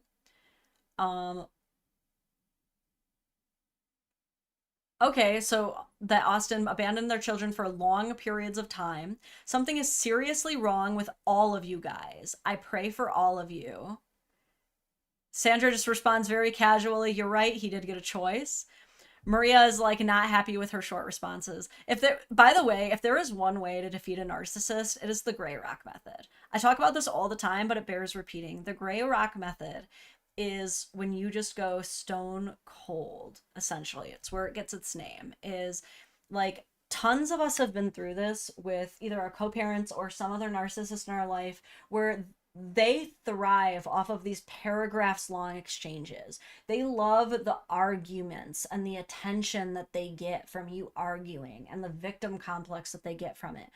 And there was like one point, because with me and my husband, we were going through this with, you know, the mother of my stepson, where it was like in the beginning, just paragraphs and paragraphs of emails back and forth, like criticisms, responses to the criticisms, trying to defend ourselves. And finally one day, after I'd read about the gray rock method, I was like, dude, stop responding. Like, I know that you want to defend yourself from every like accusation and criticism and like insulting thing that is being said, but literally just keep it short, sweet, and to the point of only necessity. And it completely took the wind out of those sails at that point. Like, the arguments really did stop. There was really nothing left. Like, yeah, it gets worse before it gets better, but like it really takes the life out of them, and it like pisses them off so hard when they like send you these walls of text and you just go, okay, see you for pickup at 4. They will get pissed at first, but eventually they will give up. Okay. So she hates this. Maria goes, and your grandson put his thing in anything that walks because he's reckless or he doesn't know what he's getting himself into. So the next poor girl who gets pregnant by him, are you going to say, well, I put my dick in anything that walks. Let me see what else. She called me a deadbeat. Actually something, which is ridiculous because, again, Maria is trying to now like sidestep and beat around the bush that she didn't target Brett and give him this whole long con about just being a sperm donor. Okay, so you weren't just some poor girl that he slept with and accidentally knocked up. Like, most women are not going around to the club trying to convince men to become illegitimate sperm donors. Okay, so that makes you very different from the next poor girl. Okay. She says, when he decides to be absent from that child's life too, please do not come at me. I don't care to hurt any of your feelings anymore. Okay, bye. That is a grandma you're talking to, Maria. Have some chill. Victor B says, I mean Austin's brother as BD. I don't know his name. Baby daddy? I don't know. She said that I put my dick in anything that walks and accused me of shoving hot dogs down my throat for Instagram likes, which honestly is pretty funny. But the real kicker, she ends it with, the truth is coming out and I'm not afraid to share it to the public anymore. She's all about freedom of speech until someone else starts talking. Anyways, she doesn't answer my calls or texts on Father's Day, so I don't get...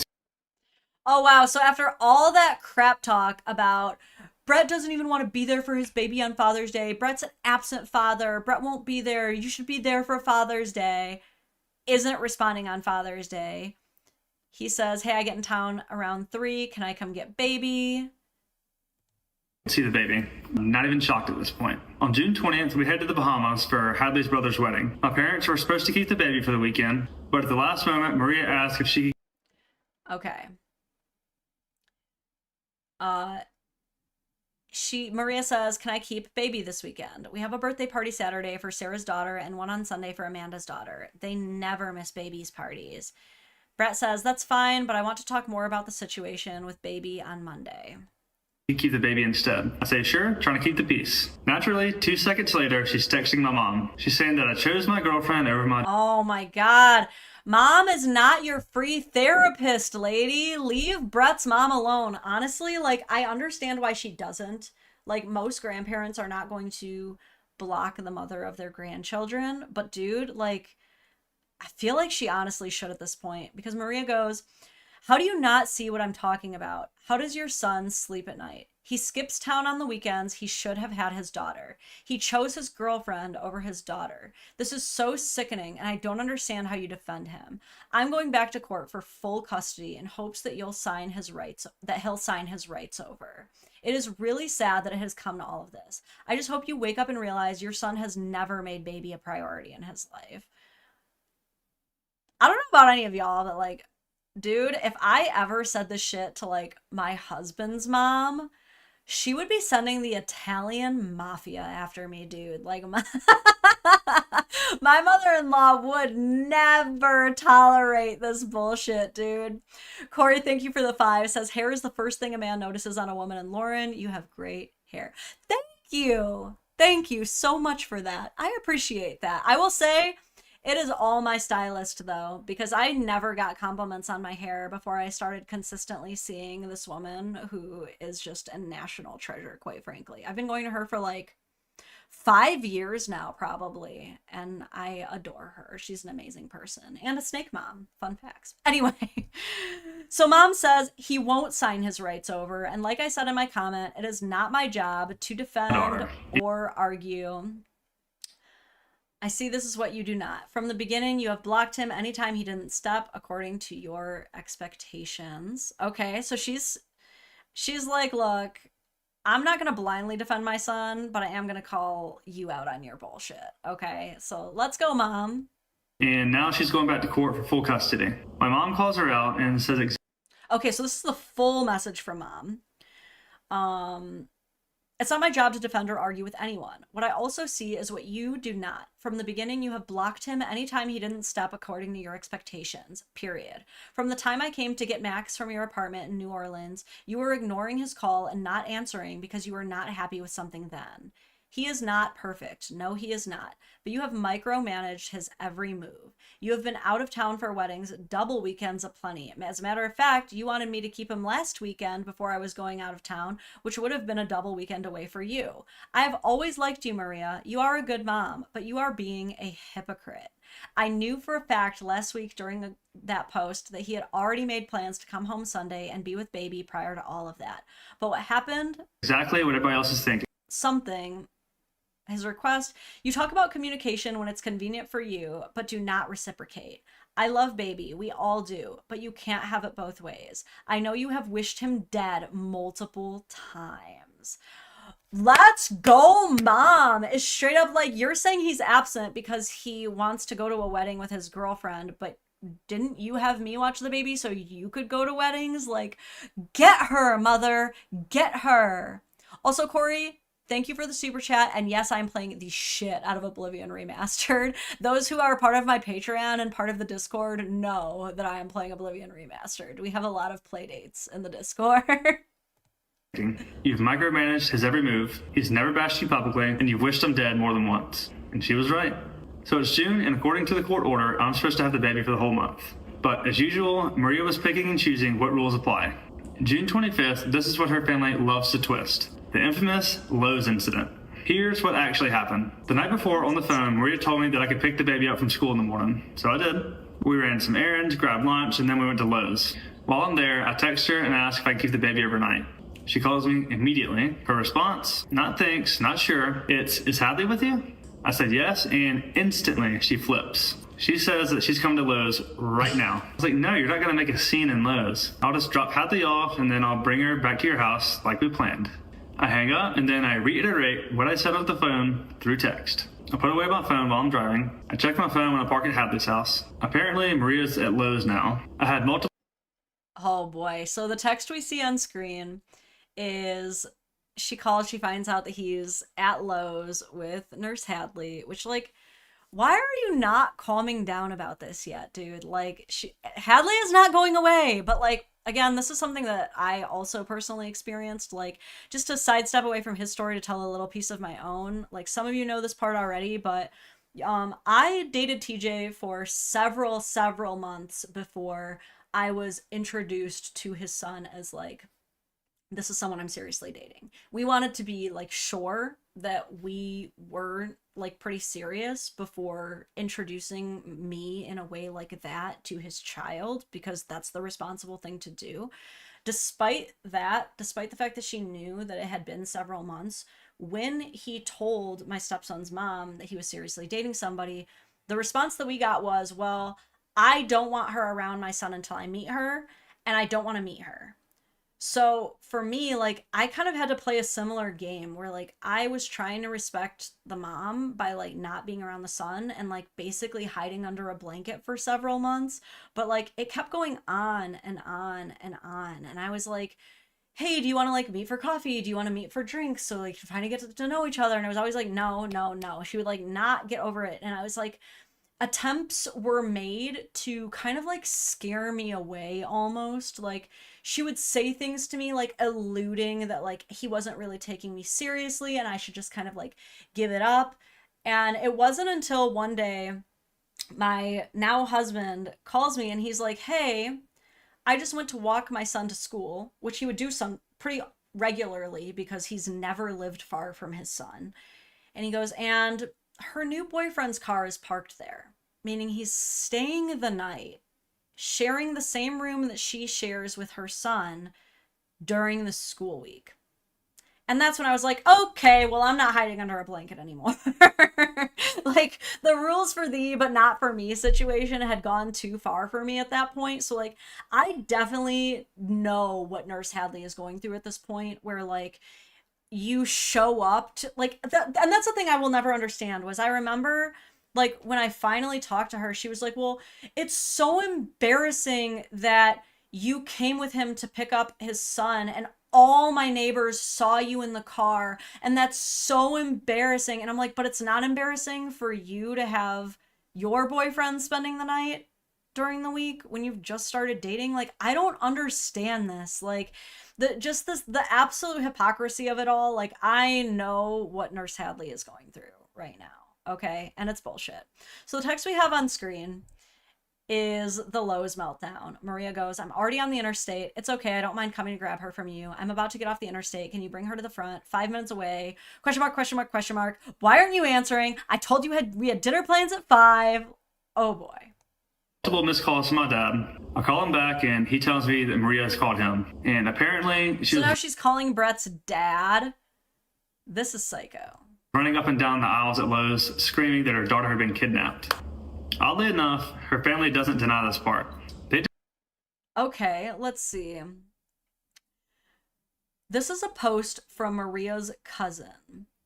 I guess clarifying the previous lies that Hadley didn't lose custody of her kids. Okay, so that's going to prevent the defamation case from being super hard against her, is her admitting that she was wrong. But she goes on to say, Brett, you need to tell the viewers about the time you kidnapped your daughter from daycare without Maria's knowledge and didn't answer your phone for hours. Then you told her to meet you at Lowe's to get the kid, yet you accused her of stalking you.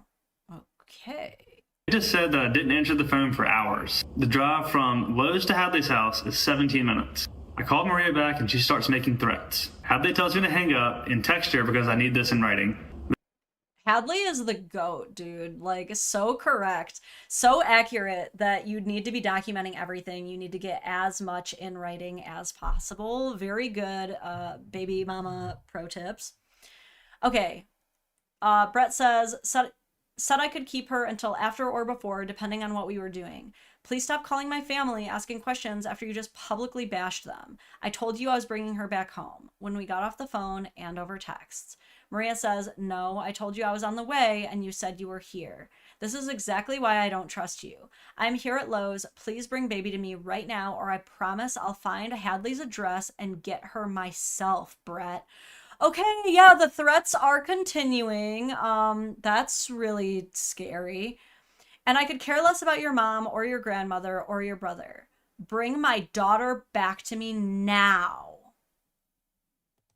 That enrages Maria, but we'll get back to that soon. Regardless, I brought her back with no issue. On August 5th, Maria lets me see the baby again. A few days Elijah, thank you for the super chat. And yeah, you do have to sub on Patreon for Discord access, but it's worth it. We have a lot of fun over there. Anyway, the text on screen reads, Brett says, if she isn't doing anything during the day this week, it would be nice to have her for a bit. Maria responds, Friday, Ryan and I can drop off baby at Hadley's so we can all meet. It doesn't have to be a long sit-down conversation. I would just like to know where my daughter is sleeping and that she's safe. That's all I ask. I do have baby and an iPad, so I will only call morning and before bed. You're welcome to call her iPad anytime. Okay, that's friendly. When I get home tonight, I'll have her call you. Yes, you are welcome to have her for the day anytime this week. Just let me know when you want to get her. But please catch up with your August child support when you can. I don't want that to have problems between us, and thank you for sending money. Okay, so this seems amicable. I don't know who Ryan is, but he seems to be chilling out her demon energy a little bit. She comes inside Hadley's house. She meets Hadley's kids. She goes into their bedroom. She even played dolls with one of her daughters for a minute. Then when she comes back to pick the baby up, all 3 of Hadley's kids are there, standing at the door, waiting by. And this is the same woman that went online and told people that Hadley lost custody of all of her kids. She knew that was a lie. She met the kids and stood in their home. That wasn't confusion, that was strategy. Maria knew that if she could convince people that Hadley was a terrible person, What are some of these comments appearing on screen? I guarantee you this is going to be a Hulu documentary when we find out Nurse Hadley tampered with the DNA test. That's the plot twist I want. Calling it now, Hadley is pregnant and didn't want to share her baby daddy. She never liked the little girl. Evil stepmother vibes. Wow, this is horrible. Oh my god, dude, Nurse Hadley really is going through it. I will say this, like, obviously I went through it in my beginning stepmom days, of course, but like, thank God that, like, even though my stepmom or my stepkid's mom was running a blog at the time, that like she would, you know, write whatever stuff she wanted, calling my husband like baby daddy sperm donor, whatever. She didn't have an audience space or a reach large enough to like where I would feel like harassed or anything like that. So thank God for that, because that would have been extra salt in the wounds. Poor Nurse Hadley, dude. Attention would shift off of her, and the truth wouldn't matter anymore. She wasn't trying to defend herself. She was just trying to take Hadley down because she was helping me. And they hated her for it. They knew she had a platform. They knew that people online loved to cancel large creators, so they made her the target because that was easier than answering for what they had done. On August 10th, I did the first DNA test. That video and the fallout after will be next. But for now, people have said that Maria only shared stuff privately on her Facebook to family and friends. That's just not true.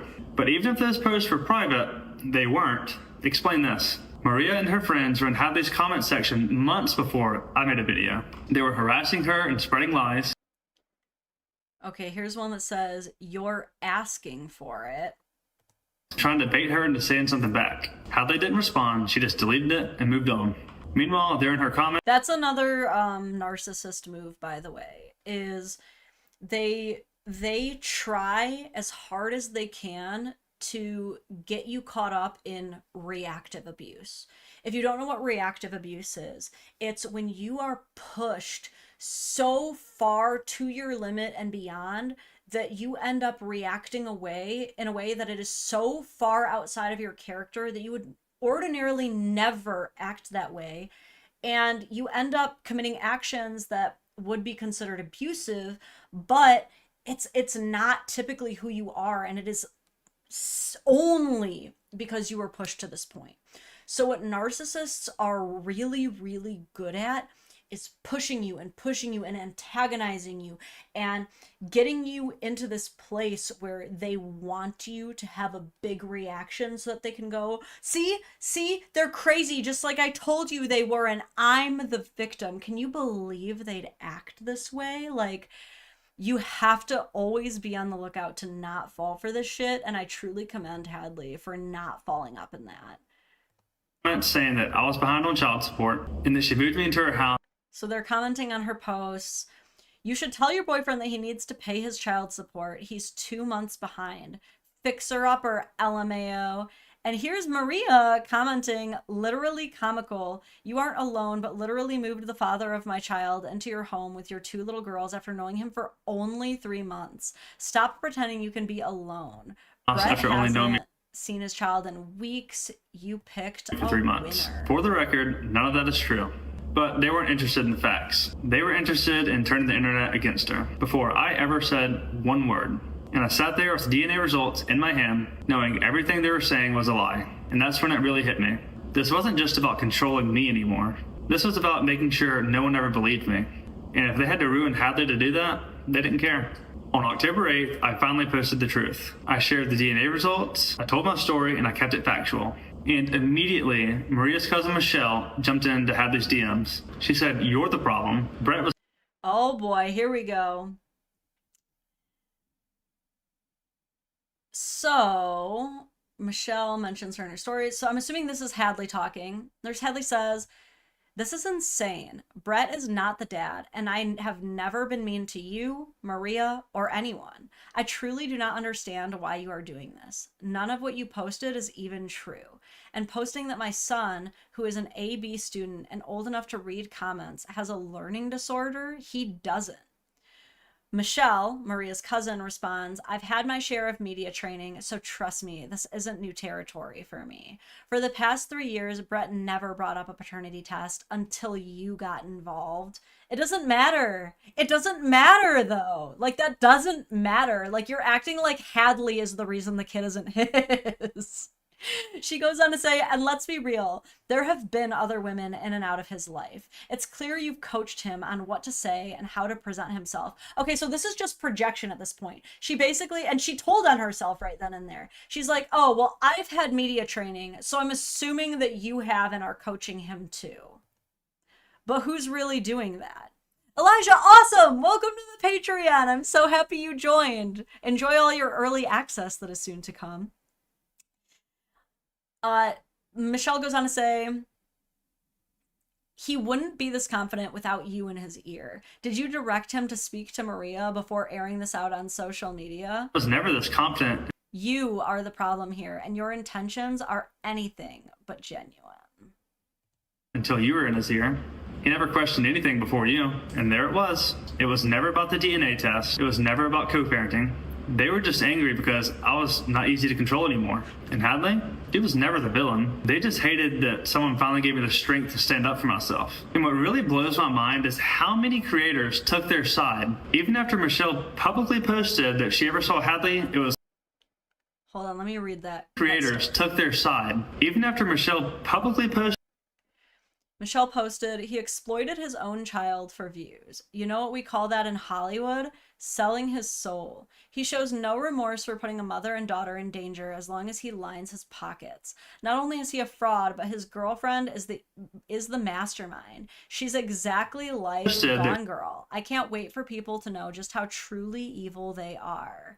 Beavis, tell your dusty ass hoe to get out of my DMs and stay in her lane, because if I see her out, it's on sight. I don't play about my family. Okay, so we're once again just brushing the whole paternity fraud of it all under the rug while making blatant threats against his girlfriend. That's not in the best interest of the child. Ruh-roh. If she ever saw Hadley, it was on sight. She wasn't even hiding it. She was threatening violence, admitting to lying, and openly trying to destroy her. Hold on, I want to... The screenshots went by really fast. Violence, admitting to... Justice for Maria. Hashtag justice for Maria. Okay, Michelle. I want to clarify, based on reliable sources, that Brett's girlfriend did not lose custody of her kids. Lying and openly... He could have had a respectful, private conversation with Maria first, but instead he took it to the internet. Here's more tea. It has nothing to do with his new girlfriend.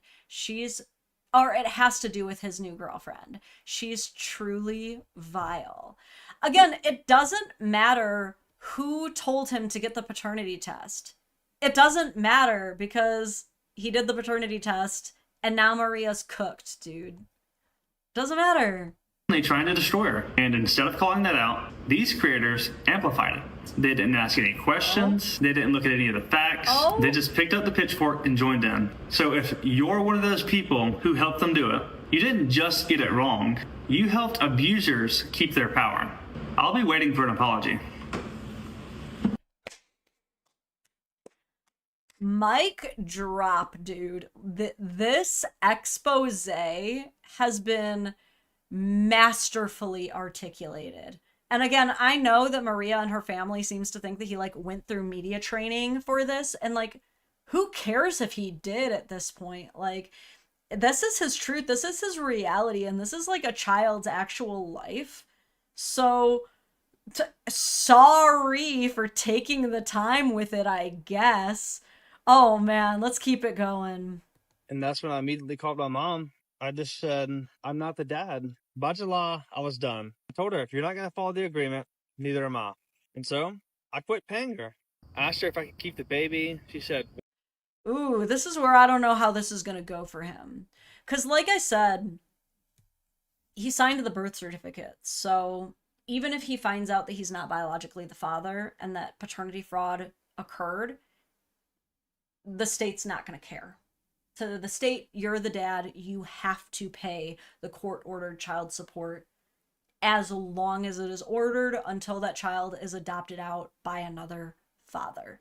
So him not paying anymore, while he may feel he is morally justified in that, the state's not going to care. They're still going to garnish his wages. They are still going to come for him for that money. So this is where it gets a little messy. But here's some text messages anyway. Maria says, I'm not arguing with you. It's been so peaceful lately. When you pay your child support, we can talk, okay? Have a great day. He says, I can be allowed to see her until we get that worked out. Now, here's the other thing, too. Visitation, parenting time, is not contingent on whether your child support is paid. You cannot withhold or interfere with custodial time just because there is delinquent child support. So they're both in the wrong here. He still needs to be paying, and she still needs to be letting him see the child, assuming he wants to. So this is where it's getting a little bit messy. I'm not saying this because I agree with that. I'm saying it because you need to know the laws if you're going to be in these situations.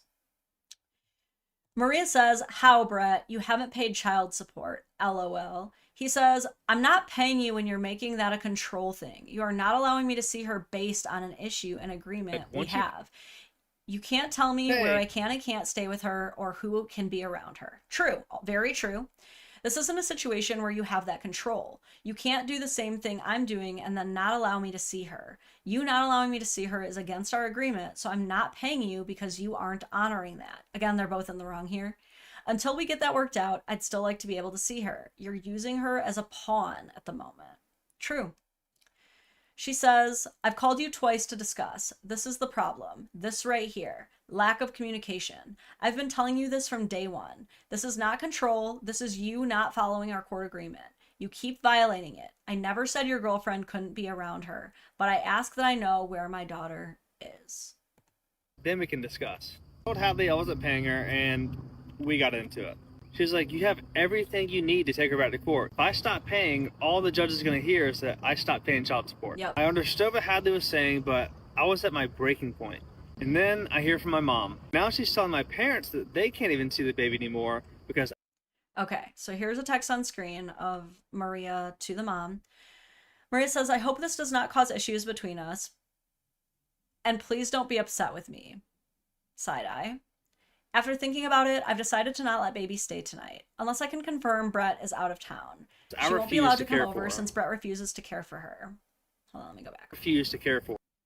I don't want to allow her to be around him, especially since we'll be going back to court. I'm really, really sorry. Okay.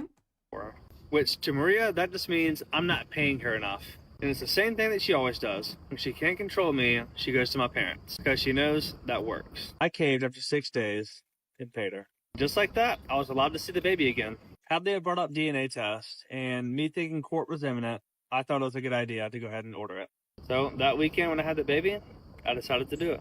So me and Hadley are just laying on the couch, laughing about something, and that's when I get a notification.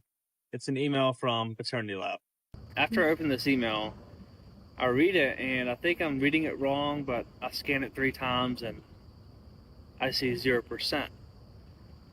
I look at Hadley, and I say, I'm not the dad. And I just drop my phone. And she picks it up, and she says, you're reading it wrong. You know, she starts scanning it, you know, and zooming in, and I'm over here just with my hands over my head. She looked at me, and she said, you're not the dad, and it just felt... It felt unreal. I felt shock. And that's when I immediately called my mom. Whenever she answered, I just said, I'm not the dad. She didn't know us taking the test. It was a complete shock to her. She yelled at me. She said that that's not real. There's no way. At one point, she was like, there's no way. Y'all have the same eyelashes. Y'all have the same toes. And I said, Mama, everybody has eyelashes. I just looked at everything. I'm sorry, but like, I get it. Denial is one hell of a drug. Denial is very, very powerful, right? Like, there are so many times that we would rather believe literally anything but the truth, where anything else is going to be an easier pill to swallow than the truth. But I do think it's funny that the mom is like, but she has your eyelashes, she has your toes, and he's like, Mama, everybody has eyelashes, everybody has toes. That's not my kid. So after a week, there's this incredibly weird, like, silence. I feel this pressure on me to, like, make a decision, and I'm trying to tell everybody what else to do, and I don't even know what to do myself. And one night, Hadley comes up to me and she says that, hey, babe, we can just pretend none of this happened. Whatever you want to do, I support you 100%. And after thinking on that, it was definitely an option. No one else knows. We could just go on, continue with our regular lives. I wasn't thinking about Maria and how she treated me at this point. It was just me thinking about my relationship with my daughter. I think 2 days went by, and all I could think about during those 2 days was how unfair it was that the real dad had been robbed of all this time with her, all those special moments that I spent with her. That is something that he never got to have. I felt like I was taking that if I was to not tell the truth. So at this point, I still haven't made a decision. Now that's a man's man right there. You hear that? Amidst the grieving that he's doing of this loss of true fatherhood that he thought he had, his next immediate thought is, there is a man out there who has just been robbed of all this time. Good man. Good man. WAF says, Wizard's first rule, people will believe a lie if they want it to be true or are afraid it's true. Denial is powerful. Yep. That is the truth that keeps on truthin'. My parents still don't believe it at all. I decided to do another DNA test, and I wanted to see the baby and see how I still felt whenever I held her. So everything was fine at first. She was calling me Dada, and just every time she would call me Dad, it just started to eat at me. At one point, I just started uncontrollably crying, and I had to call my mom to come get her. I couldn't do the test that day. So mom comes and picks her up, and Hadley being Hadley, she calms me down.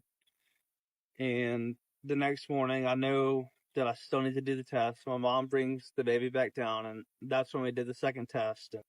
I knew exactly how the results would be. And I knew this would be the last time I see her. And that was the single most worst day of my life. And as I'm trying to grieve this, I still have to keep quiet. I'm trying to talk to attorneys. I'm trying to keep my cool. And I still have Maria harassing me and abusing me through messages when I know at this point that it's not my kid. And that's when I immediately called my mom. I just said, I'm not the dad. By July, I was done. All right. On to the next one.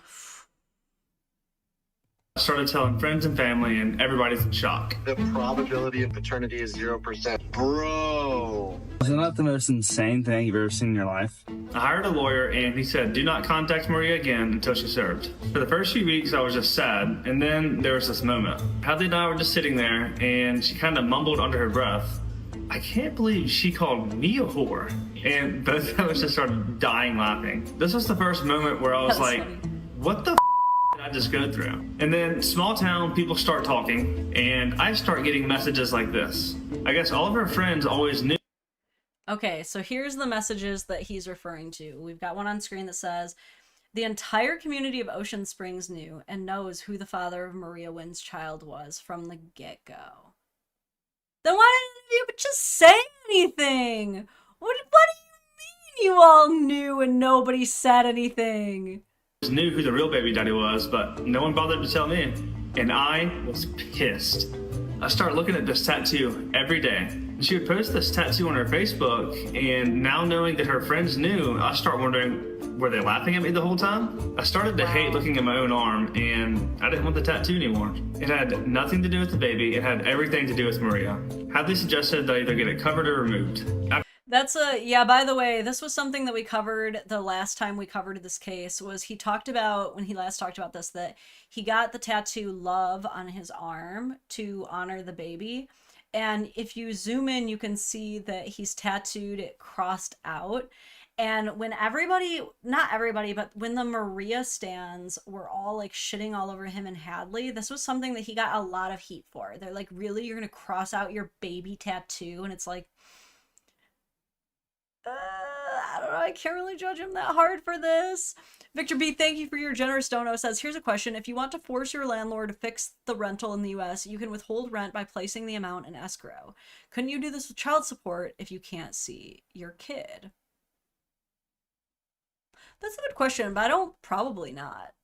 Probably not, because the idea of child support is that it's supposed to like prevent and replace social programs that are designed to help the mother in the moment. So it's kind of more timely debt by the government standards.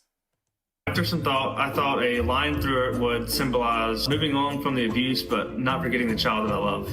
In October, Maria gets served a lawsuit, but not before I heard the process server say this. I've been down this road with her before. Yeah, who was the guy? It's some kind of swimming pool building or something that she was fooling around with. Apparently she's been in lawsuits with men before. I had no idea. After she was served, I gave her plenty of time because I asked Hadley how she would react if her kid's dad served her with paperwork showing DNA results that he wasn't the dad. And Hadley said, I would immediately call him and tell him to get his down here and do another DNA test in front of me because I know they're his kids. But what does Maria do? For the first time ever, she's quiet. So I post my video to my 100 followers only to clear my name. I don't mention Hadley's name at all, and I keep the baby's identity hidden. Then the messages start rolling. Whoa, okay. Man, what if using a child as a pawn, and a beautiful, sweet baby at that. She grew up extremely close to my family, and she didn't tell us who the dad was while pregnant or after birth. Me and my whole family found it very strange. It's crazy. Finally getting some more puzzle pieces. Another message says, Maria ruined my family years ago by sleeping with a married relative. I believe and support you.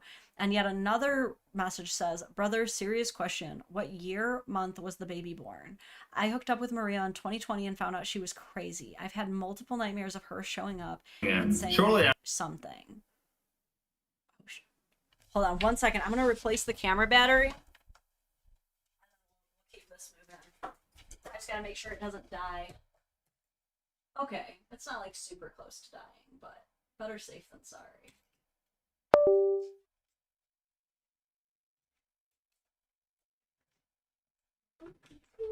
Okay.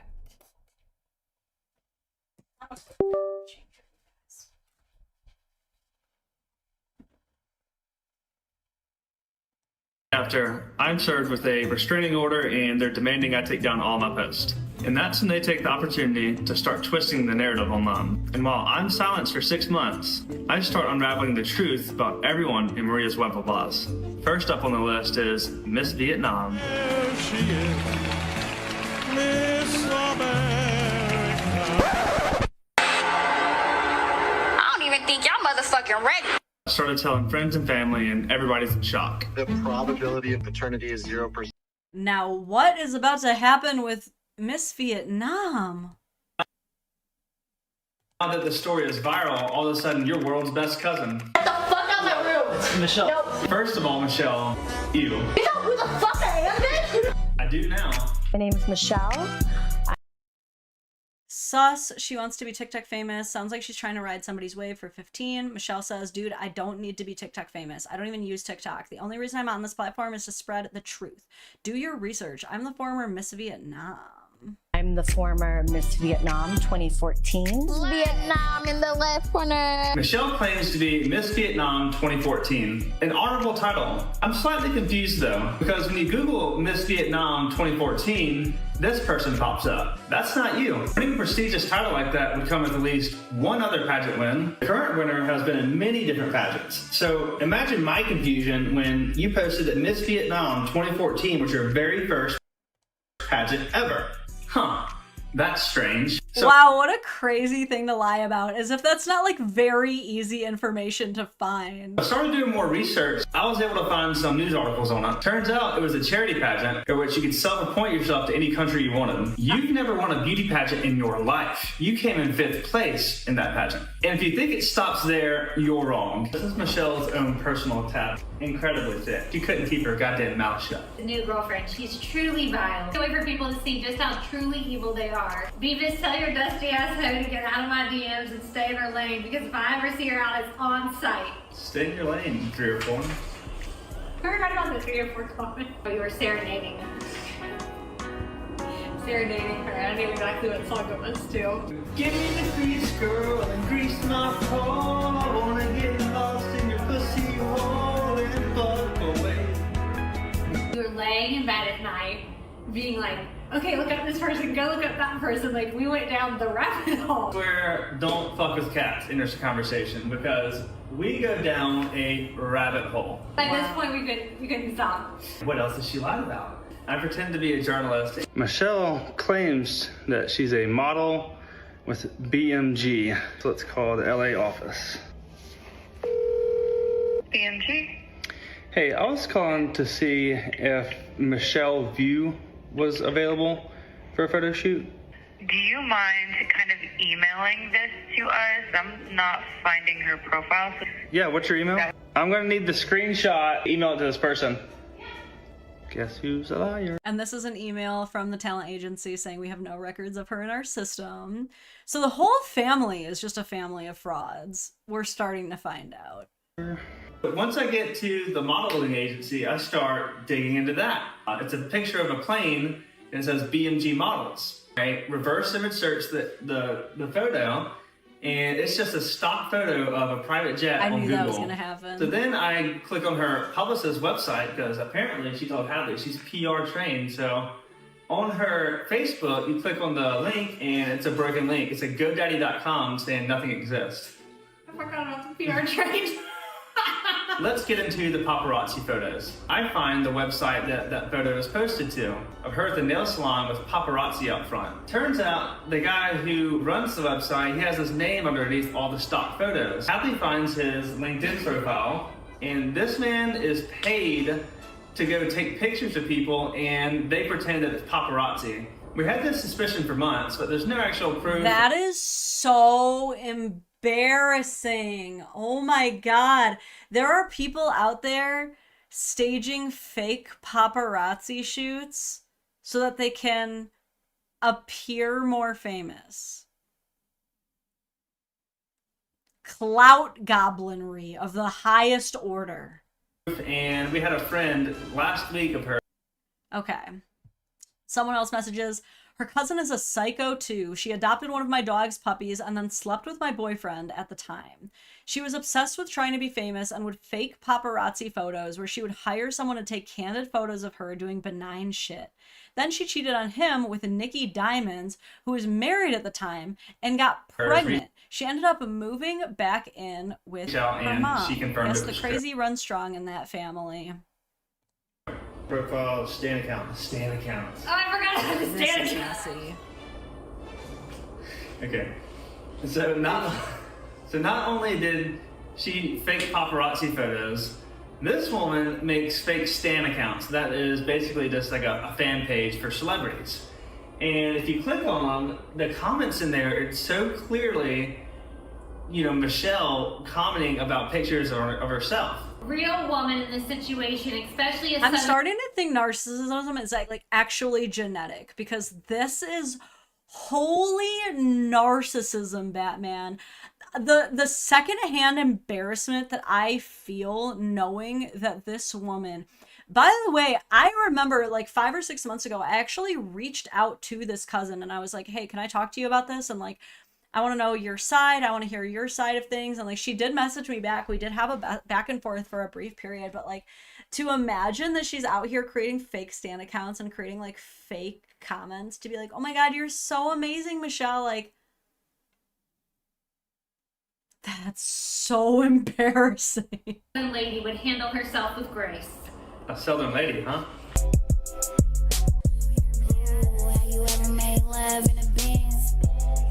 Get into her being a reality TV star, and this is, without a doubt, the worst thing I've ever put my eyes on. We ain't just ratchet, we ain't just classic. We some real deal motherfucking stuff.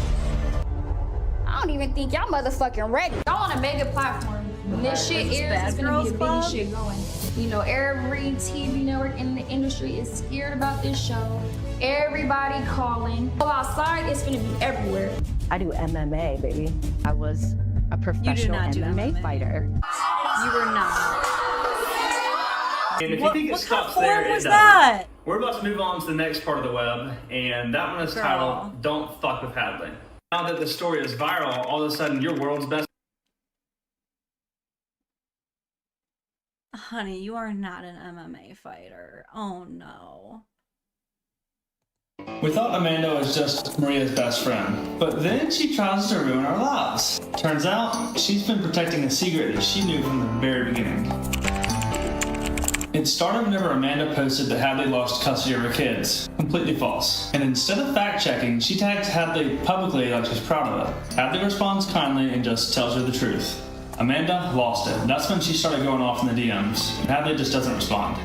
Okay, so Hadley was like, basically, hey, I'm sorry if you didn't know this, but I did not lose custody of my kids. Amanda responds, I'm not sure why you're condoning such behavior. You're obviously a well-educated woman, and you're standing beside a dude who is blatantly slandering her. If baby is truly not his, fair enough. Okay, conversation over. Could that not have been handled privately? Is there proof that Maria absolutely knew before? As it turns out, yes. Maybe you're being lied to. They were actively trying to make a baby for weeks. That's new information. And not to mention, hold on. And then it gets worse. She starts pushing. Okay, it's okay. We don't need to read the rest of it. You can go back and read it if you want. Our address online and threatening Hadley. She started sending Hadley her own address and you never go IRL, dude. I don't care how hard you're beefing with someone in the comments or whatever, to say you're asking for it, I cannot wait to see you, and then posting the street address. This is why we have the Second Amendment, bitch. Like, I'm sorry, but if you send me a message like this, I'm taking full advantage of the castle doctrine. If you roll up at my house, like, you're probably not gonna leave in any way outside of the ambulance, okay? Like, I take self-defense very fucking seriously. I take threats very fucking seriously. So people just, like, thinking that it's a joke to fully threaten someone's life like this, especially when we got kids, I would feel zero remorse firing off at a bitch on my lawn. Let me tell you, dude. And threatening her to show up. And then she actually shows up to a gas station and tries to fight us. What did we do? And just when we thought it couldn't get any worse. She tries to show up at a gas station. Ashley, are we mentally sound? Are we, like, okay up there? Because, like, you would be eating my bear mace in my car if that was me, dude. 100% you would be getting maced. That's when someone called their business. Can we interest you in a fishing charter? Let me say it again, tough guy. Hey, no. I just called her friend's company, the Sports Fishing, and the owner literally just called me a porch monkey. That's racist. And hard R. Whoever this is says they aren't good people. Can I send you the video of the phone call and you share it? I was very astonished about the whole phone call. Oh no. Hey, where you at, man? Why don't you come find me, man? No, you called. I called you. Say it again. I know. Say it again. I just want to be clear. Say it again. So what did you call me again? I called you what you know you are. No. Fucking porch.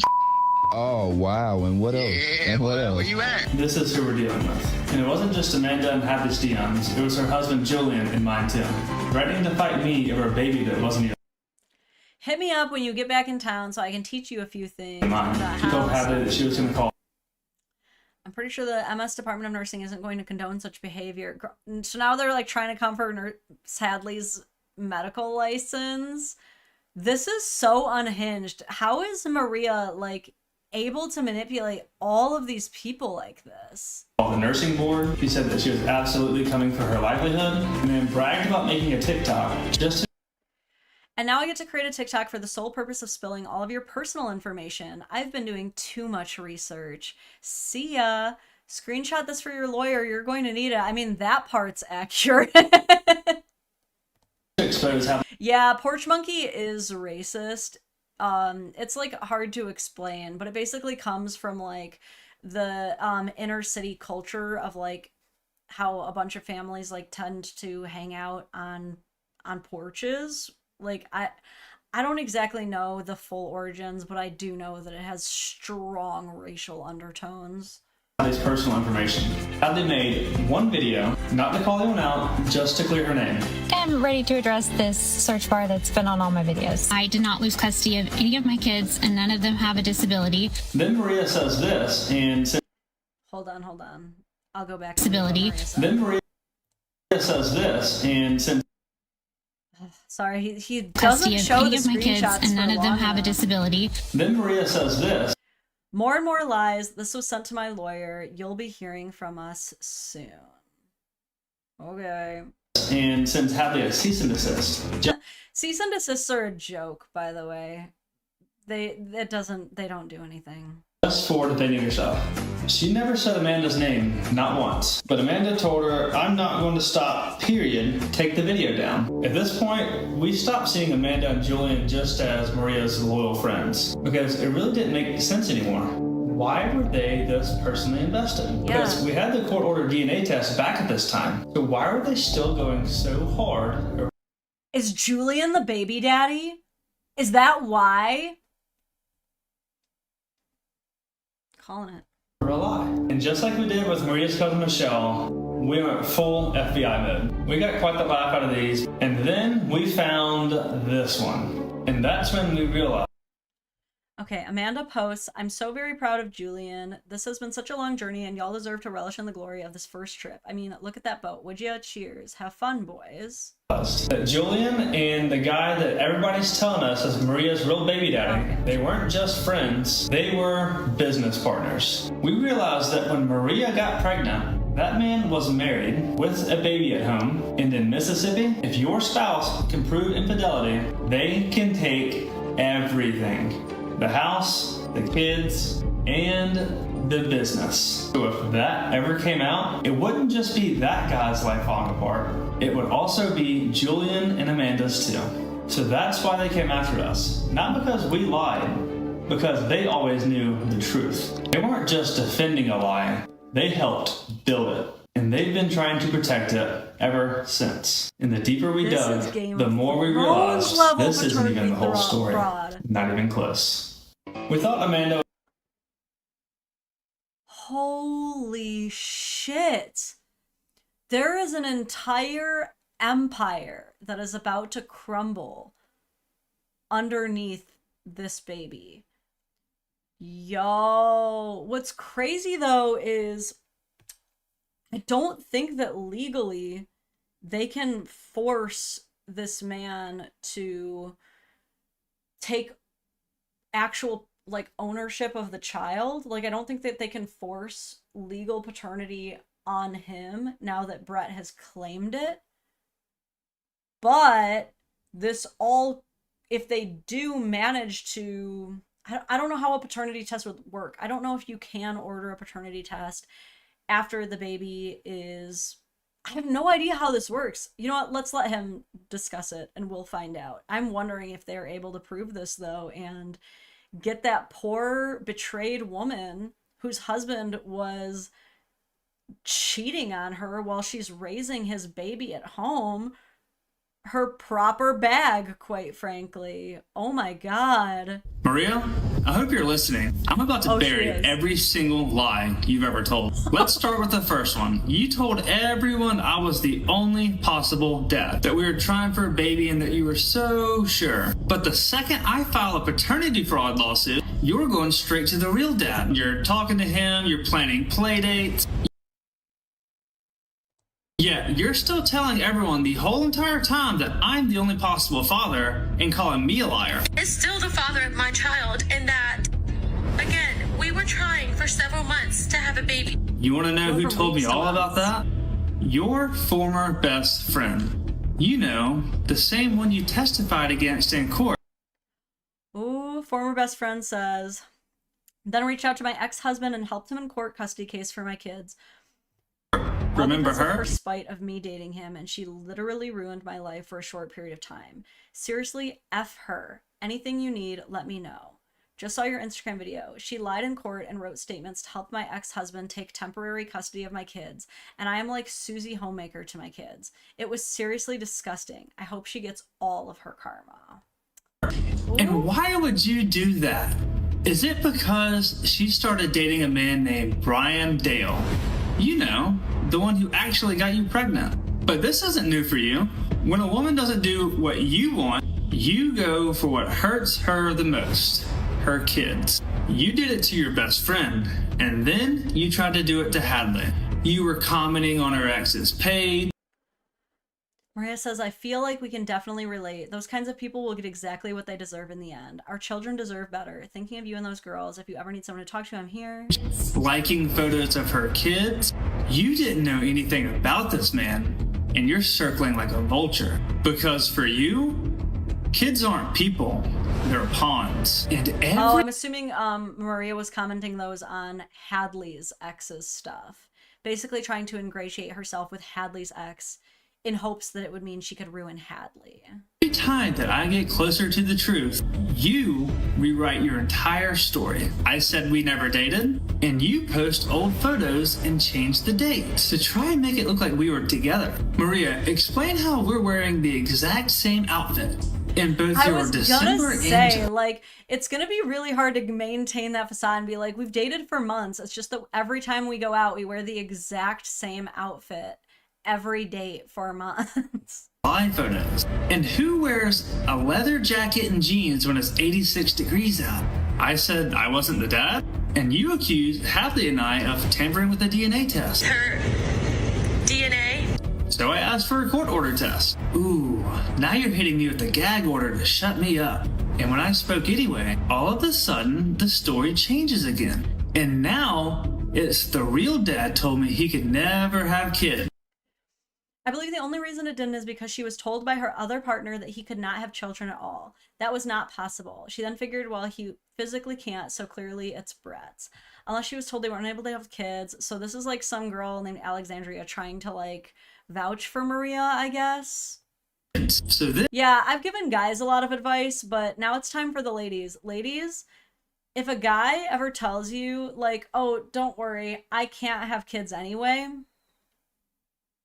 there is no reason to believe that. There is no reason to believe that. You should still be using birth control. Like, if this is just some random dude, this is not a person you have been with long term, and you can, like, see the vasectomy paperwork or anything like that, like, you still need to be protecting yourself. There are guys who lie about that shit just so they can have unprotected sex. Okay? That is real, too. Then I pointed out that he had a wife and a newborn at home. So, the story changes again. Now, it's, he told me he Maria was lied to by someone else about a vasectomy, that's all I'll say. He told her he had a vasectomy. had a vasectomy. But if you really believe that, explain this. When your former best friend got pregnant by him, 2 years after your child was born, why didn't you say anything to me then? That didn't set off any alarm bells. Why wouldn't you come clean then? At least let me know you had some doubts. Because you already knew the truth. And Maria, here's what you don't know. I haven't been speculating about you knowing the truth. I've known for 6 months that you asked him to be a sperm donor. So she asked him to be the sperm donor For 6 months. That you asked him. Brett, if you need help in court, let me know. So another guy that was also asked to be the sperm donor, who just had a few one-night stands with her, just like you, him and I started dating. He was a longtime friend of mine, even before I've known Maria. We got into a serious relationship after my divorce. It infuriated Maria. She then reached out to my ex-husband and helped him in court custody case for my kids, all because of spite of me dating him. And she literally ruined my life for a short period of time. To be a sperm donor. Huh, that's strange. The man that you're now claiming told you he was sterile. You asked him to get you pregnant on purpose. Maria, why would you ask a man with a vasectomy to be a sperm donor? You knew exactly who the father was from day one. And you don't just lie, Maria. That's crazy too, because she essentially accused that man of birth control sabotage, which is what that is. If you lie to someone and say that you are on birth control, that you have a vasectomy, that you're using a condom, and then you stealth by removing the condom, poking holes in the condom, or you're not on birth control whatsoever. That is called birth control sabotage, and it is a form of SA. Okay, so she's been basically accusing this man of one of the worst crimes that you can commit, just willy-nilly, just to hide the truth. You recruit people to lie for you too. Hey Hadley, I've been marinating on this for several months, obviously. I wanted to apologize for involving myself in something I shouldn't have. I decided to say something after I agreed to, or was asked to testify against Brett in court. She asked me to testify at the previous court date, and I said I was doing, and to say that I was doing it with him, if that's what you mean. Girl, what? So Maria is now asking her friends to lie and say that they're porking Brett. This gets so crazy. Ice for Ice, thank you for the generous 5, says, empires of lies need to crumble. You can build anything out of lies, but the truth is a force of nature like a hurricane. The walls come tumbling down. And this is truly empires of lies. Game of Thrones level lies, okay? Hold on. Really quick, let me just double check that my husband doesn't mind grabbing our daughter so I can keep the stream going with you guys. Hey, babe. Hold on 1 second. I'll be right back.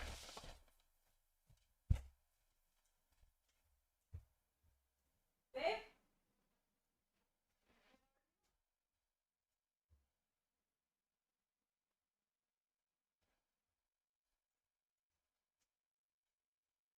DJ?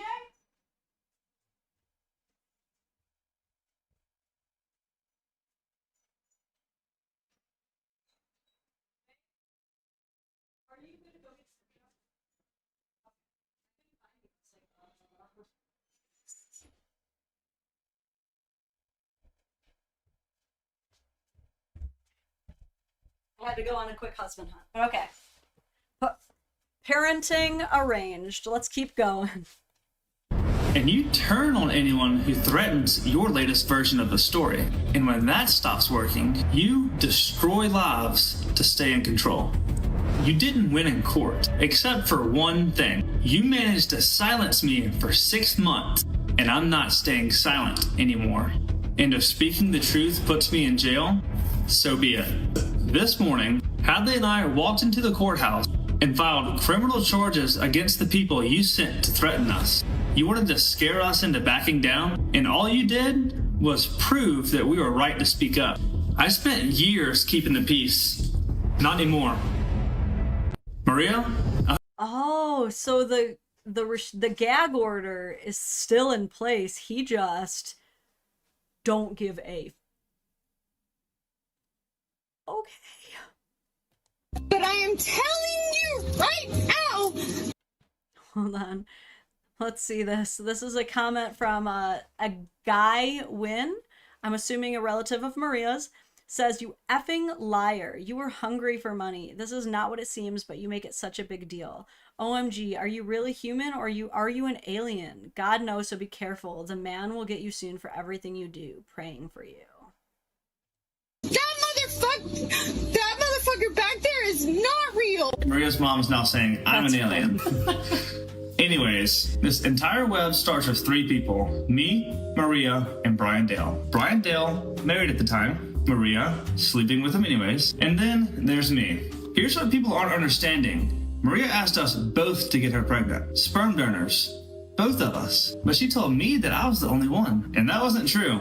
Obviously.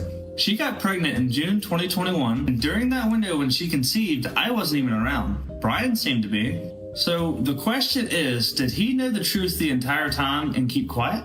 Or did she lie to him too? And that's how this starts. One lie that turned into a full-blown web. Amanda's next, Maria's best friend for years. Her husband Julian was connected to Brian, Maria's actual baby daddy, right around the time she got pregnant. We know that at a minimum, Brian sold Julian, Amanda's husband, a boat. We think that they were friends, and we know that their connection overlapped the same time frame that Maria's hiding who got her pregnant. And we think they kept Maria secret, maybe Brian's too. But it didn't stop at silence and secret keeping, because once we started speaking out, they really turned on us. Amanda began harassing Hadley online.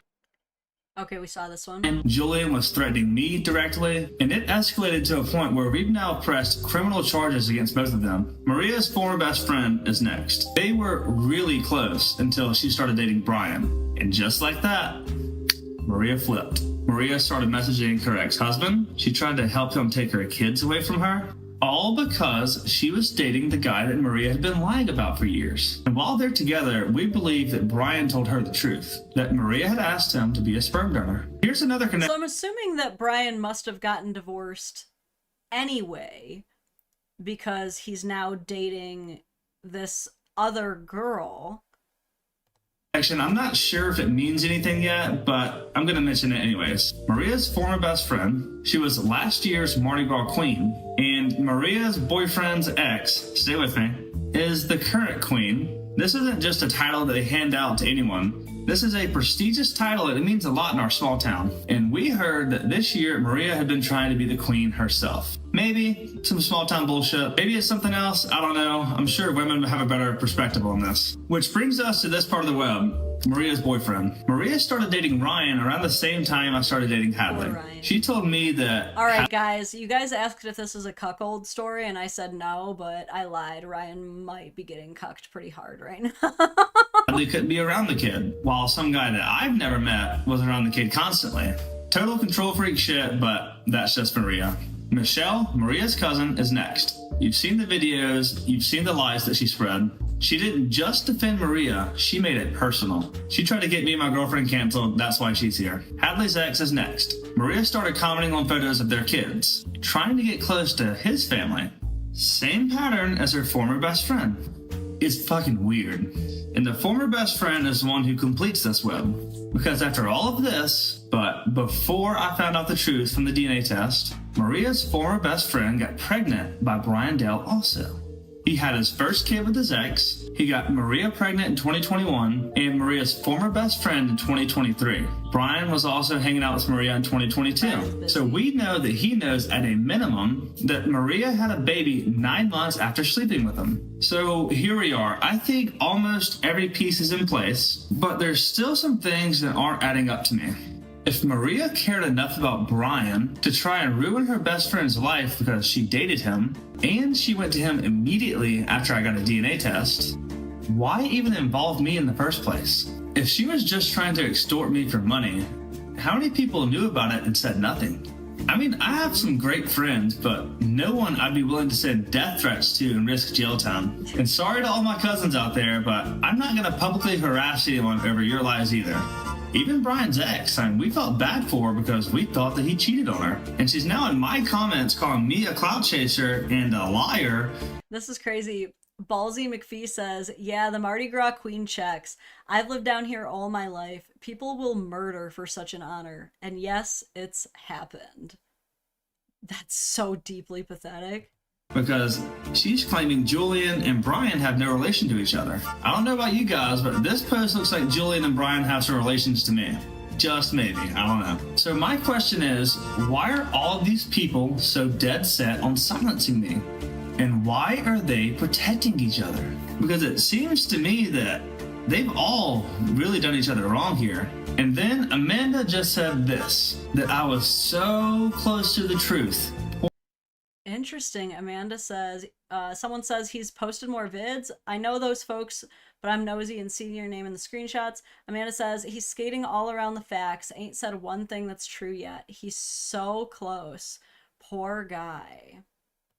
Poor guy? What does that even mean? Small towns talk. 3 years of silence is telling. We're in real time now. Hadley and I have gotten it this far, but we still have those questions I just asked, and we can't figure them out. I'm going to take y'all over what happened in court next, and hopefully we have some mugshots soon. But I really think y'all can help me figure all this out. But I am telling you. I think we're on our final episode. Hey, Brett, give me a call. It's Norris. I'm not down for this made for Hollywood shit or whatever it is you got out there. I'm not that kind of lawyer. I don't do shit like that. I don't want to represent you anymore. I'm filing to withdraw. You all want to know, did I win in court? Does she have to pay me back? If you think that voicemail is bad, wait until you find out what happened in court. As you all know, I filed a fraud lawsuit on October 4th. I was asking for child support to end, to be taken off the birth certificate, and I wanted my money returned that I had paid her, plus attorney's fees and emotional damages. Here's the thing you really need to keep in mind as you watch this. Mississippi has a law that you only have 1 year to do a DNA test, or you pay child support forever. Yeah. I was on year 2. The only way out of it is to prove paternity fraud. And proving fraud is almost impossible. Okay, so it's good to know that at least some states have some window of regulation when it comes to paternity fraud. Like, there is some escape hatch. So again, the absolute best thing you guys can do is, you know, I hate to say it, but is to not sign the birth certificate without a paternity test if you have even the remotest semblance of a doubt. And ladies, you have to play your part in this too. Okay, like, seeing this case, I really hope that this changes a lot of women's minds on the black and white response to taking a paternity test. Because I've heard so many women say, if a man asks me to take a paternity test for our child, I would end the relationship immediately because he doesn't trust me. And I would beg and plead with you to please reconsider that mentality, because you will always get the privilege of knowing that your child is yours, right? But yes, your partner should trust you, but like, don't you think that it would just make them feel a little bit better to prove, like, again, like, what's wrong with a little bit of reassurance? You know what I mean? Like, you should know that your partner loves you, but you still want them to say I love you. You still want them to take you on dates and give you gifts, right? So like, yes, your partner should trust you, but like, don't you think that it would provide a little bit of reassurance to just take this simple test and then put it to bed?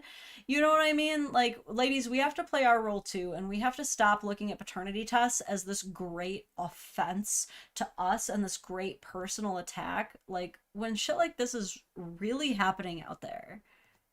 So I was looking at 19 more years of child support for a baby that wasn't even mine if I lost in court. On October 9th, Maria filed an emergency restraining order on behalf of her and the baby. She implied that the DNA test was false. Which, Maria, shame on you for doing that after what I just found out you did the day before. I'll tell y'all what we found out soon. Someone we thought was innocent is not. Anyways, now I have no lawyer, a gag order, and I have to remove all of my social media posts. So I started researching lawyers who won't back down like my first lawyer did. I think many people online know about the Aubrey Wyatt story, and her mother Heather being silenced in the same way. What I don't think people know is that we live in the same town, so it's the same court system that has silenced both of us. Welcome to South Mississippi. I hired the same lawyer that Heather did. We prepped for the upcoming court date on October 29th, and we're prepared to fight for my right to speak back. That day, Maria's lawyer spoke first. She asked the judge to close the courtroom to any outsiders and to issue a permanent gag order. My lawyer tried to refute this, but the judge didn't allow her to speak a single word. He just issued the order. Boom. Have a nice day. So now I'm banned from talking about what happened to me for the rest of my life. My one last hope was we had another court date coming up and maybe he would hear me out then. So I decided to just stay quiet and prepare for court. Welcome to the birth of the binder. In January, I was sent a shit ton of questions from Maria's lawyer. Apparently it's a process called discovery. Yep. I'll tell you what I discovered. Those questions made their legal angle clear. They were trying to paint it like I chose to be the dad. I want to read some of the deposition. Discovery. I'll tell you what I discovered. Those questions made their legal. Okay, here's part of the deposition. So typically this is how it goes, is it says like, admit this, and they're basically asking like, is it true that, essentially. So admit that Maria Wynn did nothing to prevent you from obtaining a paternity test at any time. Admit that you voluntarily established your paternity of the minor child. Admit that you were advised to seek your own legal counsel prior to executing the agreed final order in this case. Admit that you voluntarily agreed to provide financial support for the minor child. Admit that you voluntarily agreed to pay $750 per month in child support. Admit that you have no evidence to support your position that Maria Wynn knew the truth and withheld it from you. He's not going to admit that. Admit that you are not entitled to attorney's fees or expenses. Admit that you are not entitled to back support, medical expenses, or financial support paid by your for the minor child, and that you cannot establish that Maria Wynn knew that you were not the father of the minor child. Okay, so she's got a strong legal team, I'll say that. And essentially they're using the argument of like, you're a grown man. You were a grown man when you laid down with this woman and you consensually slept with her. You were a grown man when you signed the birth certificate. You were a grown man when you agreed to all of these things, and you were a grown man when you didn't do a paternity test within the time frame that you had. So deal with it. You're stuck with it. Goodbye. That is essentially what her legal team is arguing. And what is really scary and really sucks is that she has a case. I hate to admit it. Angle clear. They were trying to paint it like I chose to be the dad. Like Maria and I were in a relationship and I knew the whole time that the kid... I don't even know how to pronounce interrogatory. I got it. Please state with specificity the circumstances under which you came to meet and develop a romantic relationship with the plaintiff, Maria Wynn, including in your response specific dates, locations, the names, addresses, and telephone numbers of other persons present. What? It wasn't mine. It was insane, and it took me days to answer these questions. On April 1st, I showed up to court prepared, but I was really terrified of the possibility of having to pay child support for another 19 years. I was on the stand for 6 hours, and Maria never spoke. Maria's attorney asked me to share one shred of proof that Maria knew she was deceiving me from the beginning. I laughed and I said, the DNA test and that she slept with someone else? This is a good example of how ridiculous this whole entire thing felt. Isn't that crazy that you can be like, look at the court-ordered paternity test, see that I am not the father. What more evidence do you need from me that Maria knew that there was a very good chance that I was not the father? Like, you have to prove that she suffered a bout of amnesia during that time, because, like, I'm pretty sure you know who you're sleeping with, unless the argument is that she was getting so drunk so consistently that she did not remember this or something. Maybe. Soon after, she showed me the acknowledgement of paternity form, and it had my signature all over it. No tampering with it. It was 100% my signature. I don't even remember signing that in the hospital.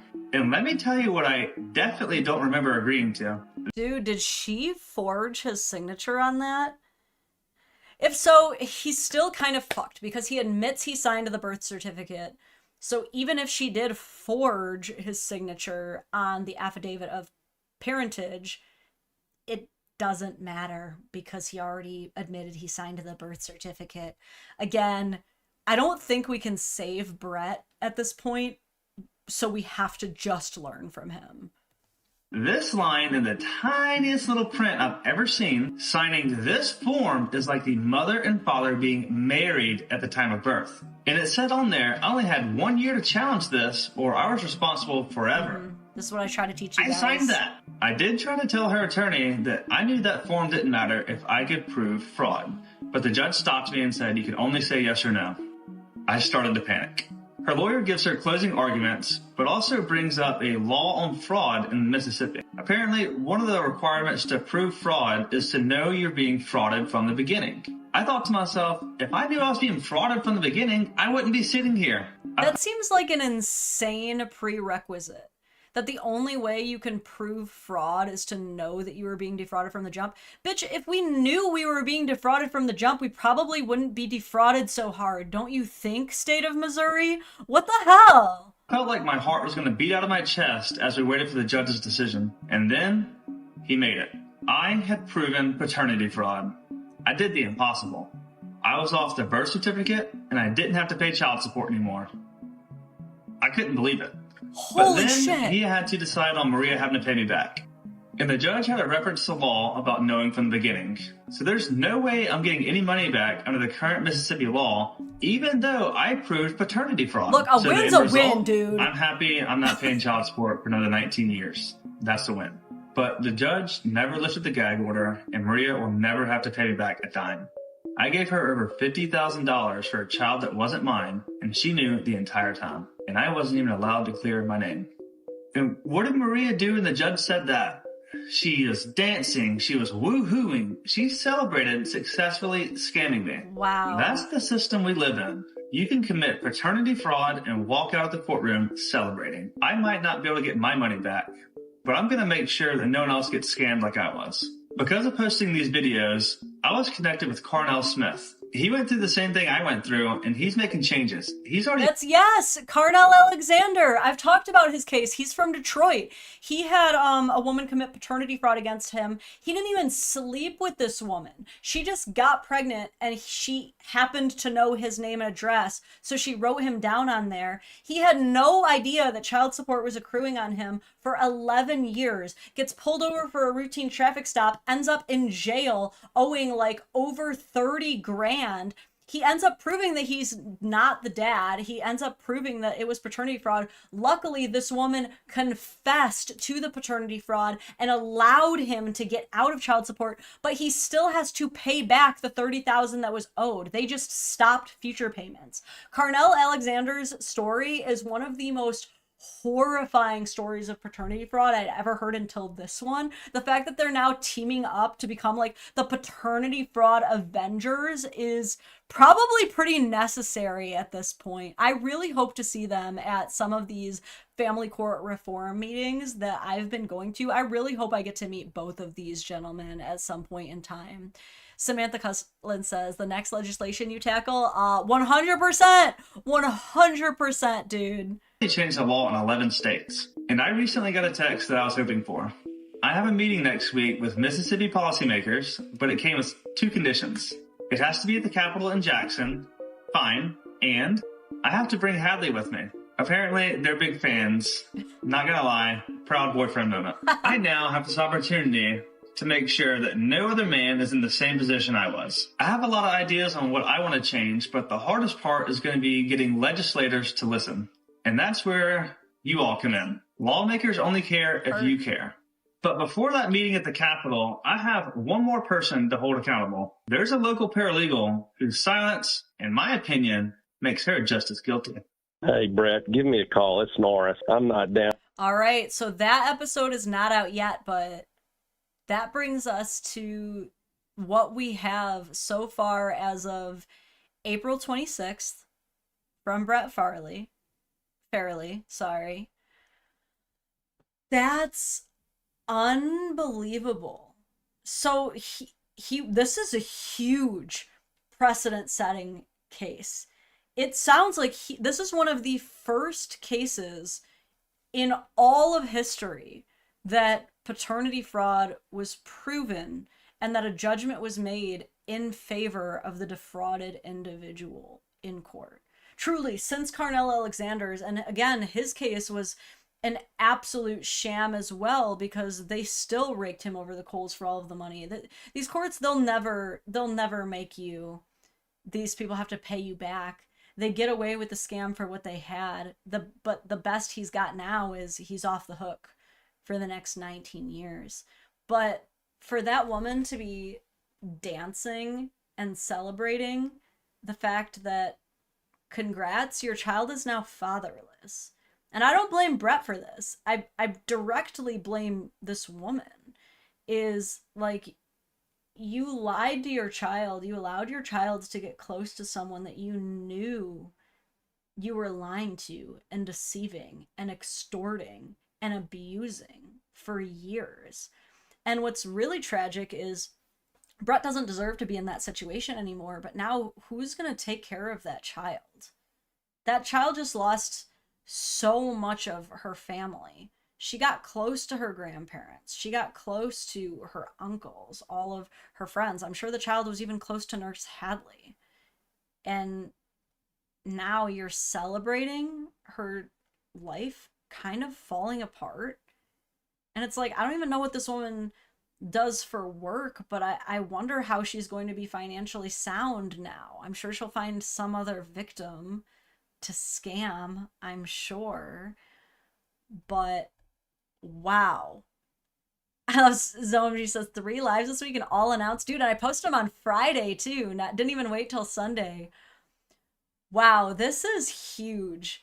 Yeah, Brett, if you're listening to this right now, I have experience speaking with all kinds of legislators, senators, lawmakers. I have experience when it comes to this. If you need extra voices at any Capitol building you go to, it doesn't just have to be Missouri. It can be, we can go to any state you want.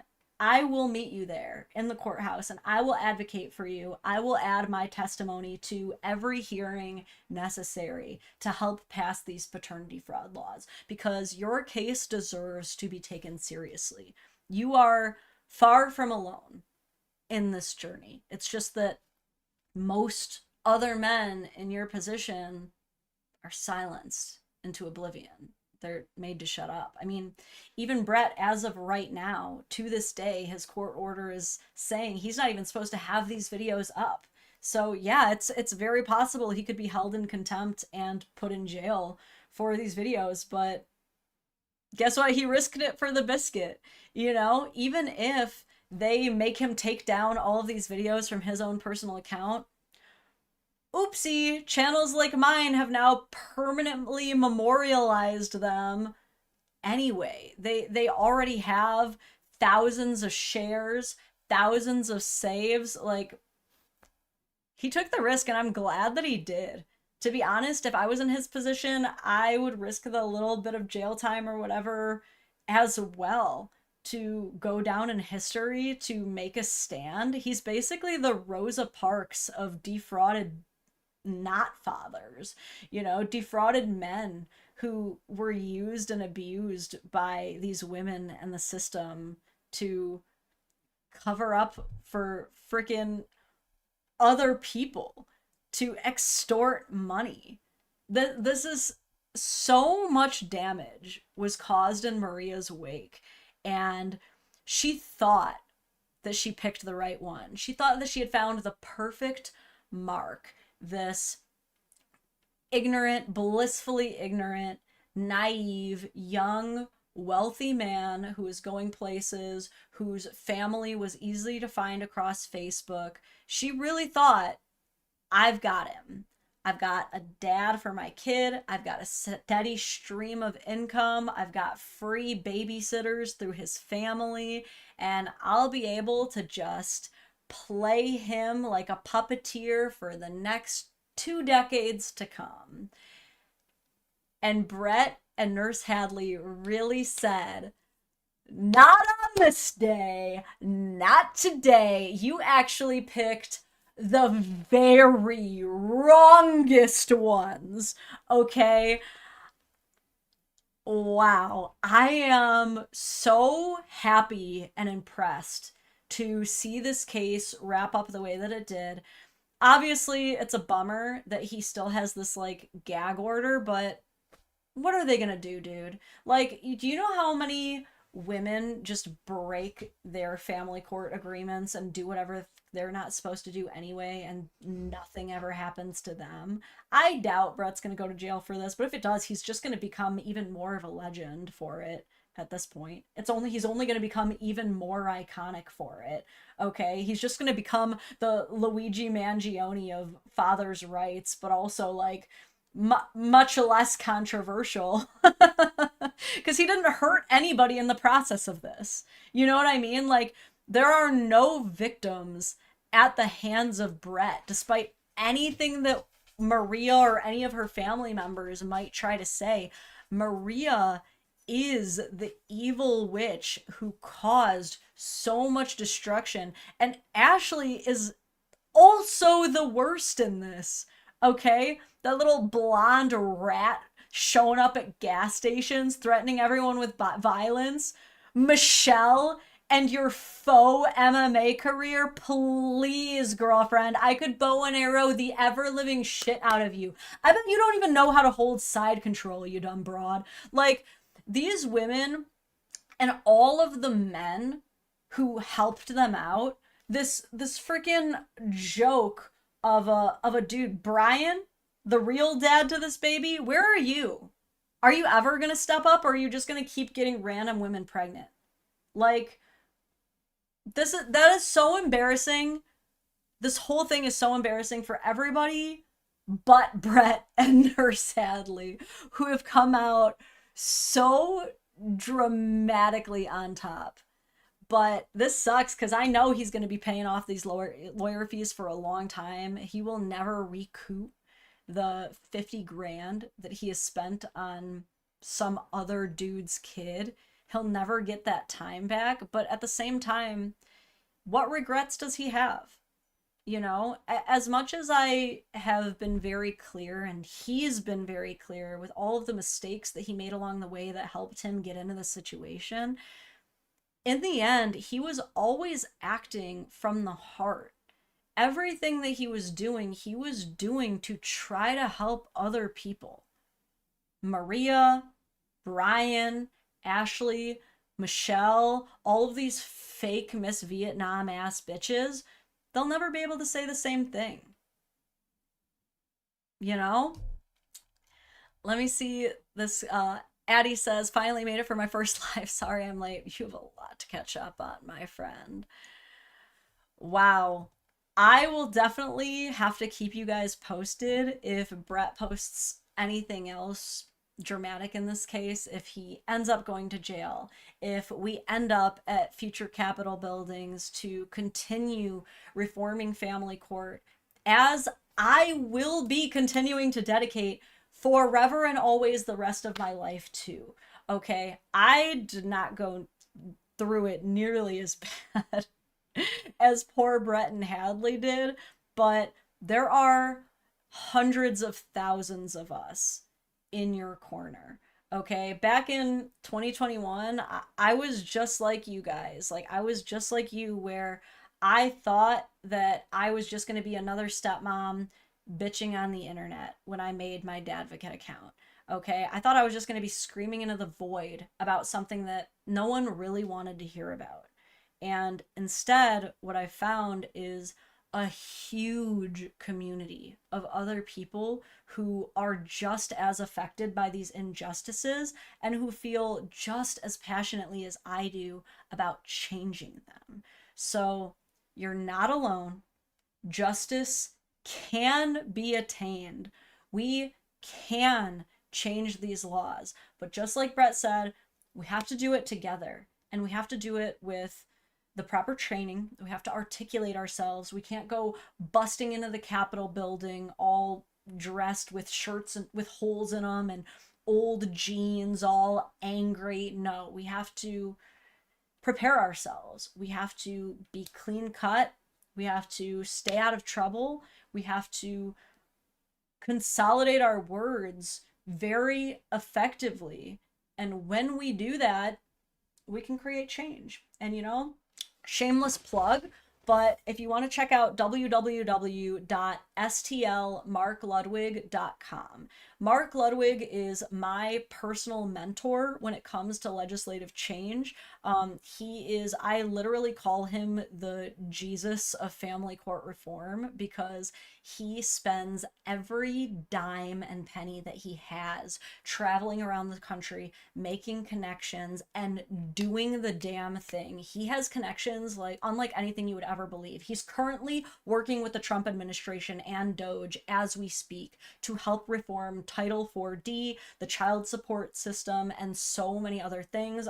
GAL reform he's also working on right now. I was just with Mark this last week in Missouri, getting a whole new House bill that will end the license suspension of delinquent child support in the state for good. All it has to do is pass the floor. It passed the House, passed the Senate. Like, Mark Ludwig is a man who knows exactly what he's doing. Brett, I hope you get to meet him. Carnell Alexander, I hope that you get to meet him, because he is the guy that you need to team up with if you want to make these changes. He can write it into law. He knows the people who will sponsor your bill. If you go to www.stlmarkludwig.com, he is currently doing courses. They're the best courses. I went through the class myself. It's very affordable. It's under $200. You meet once a week. It's only an hour. You can ask as many questions as you want, and he will streamline you through how to pass legislative change. Fun fact, I will be teaching one part of the class. Ayo, represent. He's the guy to learn from. Okay, I don't just talk the talk. I don't just create entertainment content just to create it. Okay, although it is very fun for me.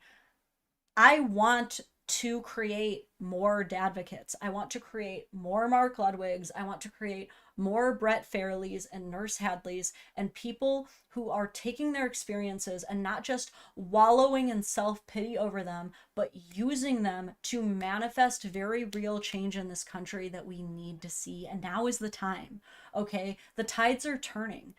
People are waking up to this stuff more and more and recognizing that there needs to be change. And we can do this, people. We really can. So on that note, we're going to wrap up the stream here. Like I said, I will keep you posted if there are any more updates in the way of things. If you want to continue supporting my channel in a bigger way, like I said, YouTube memberships and Patreon is a really fun way to do that. We have an awesome Discord that we hang out in.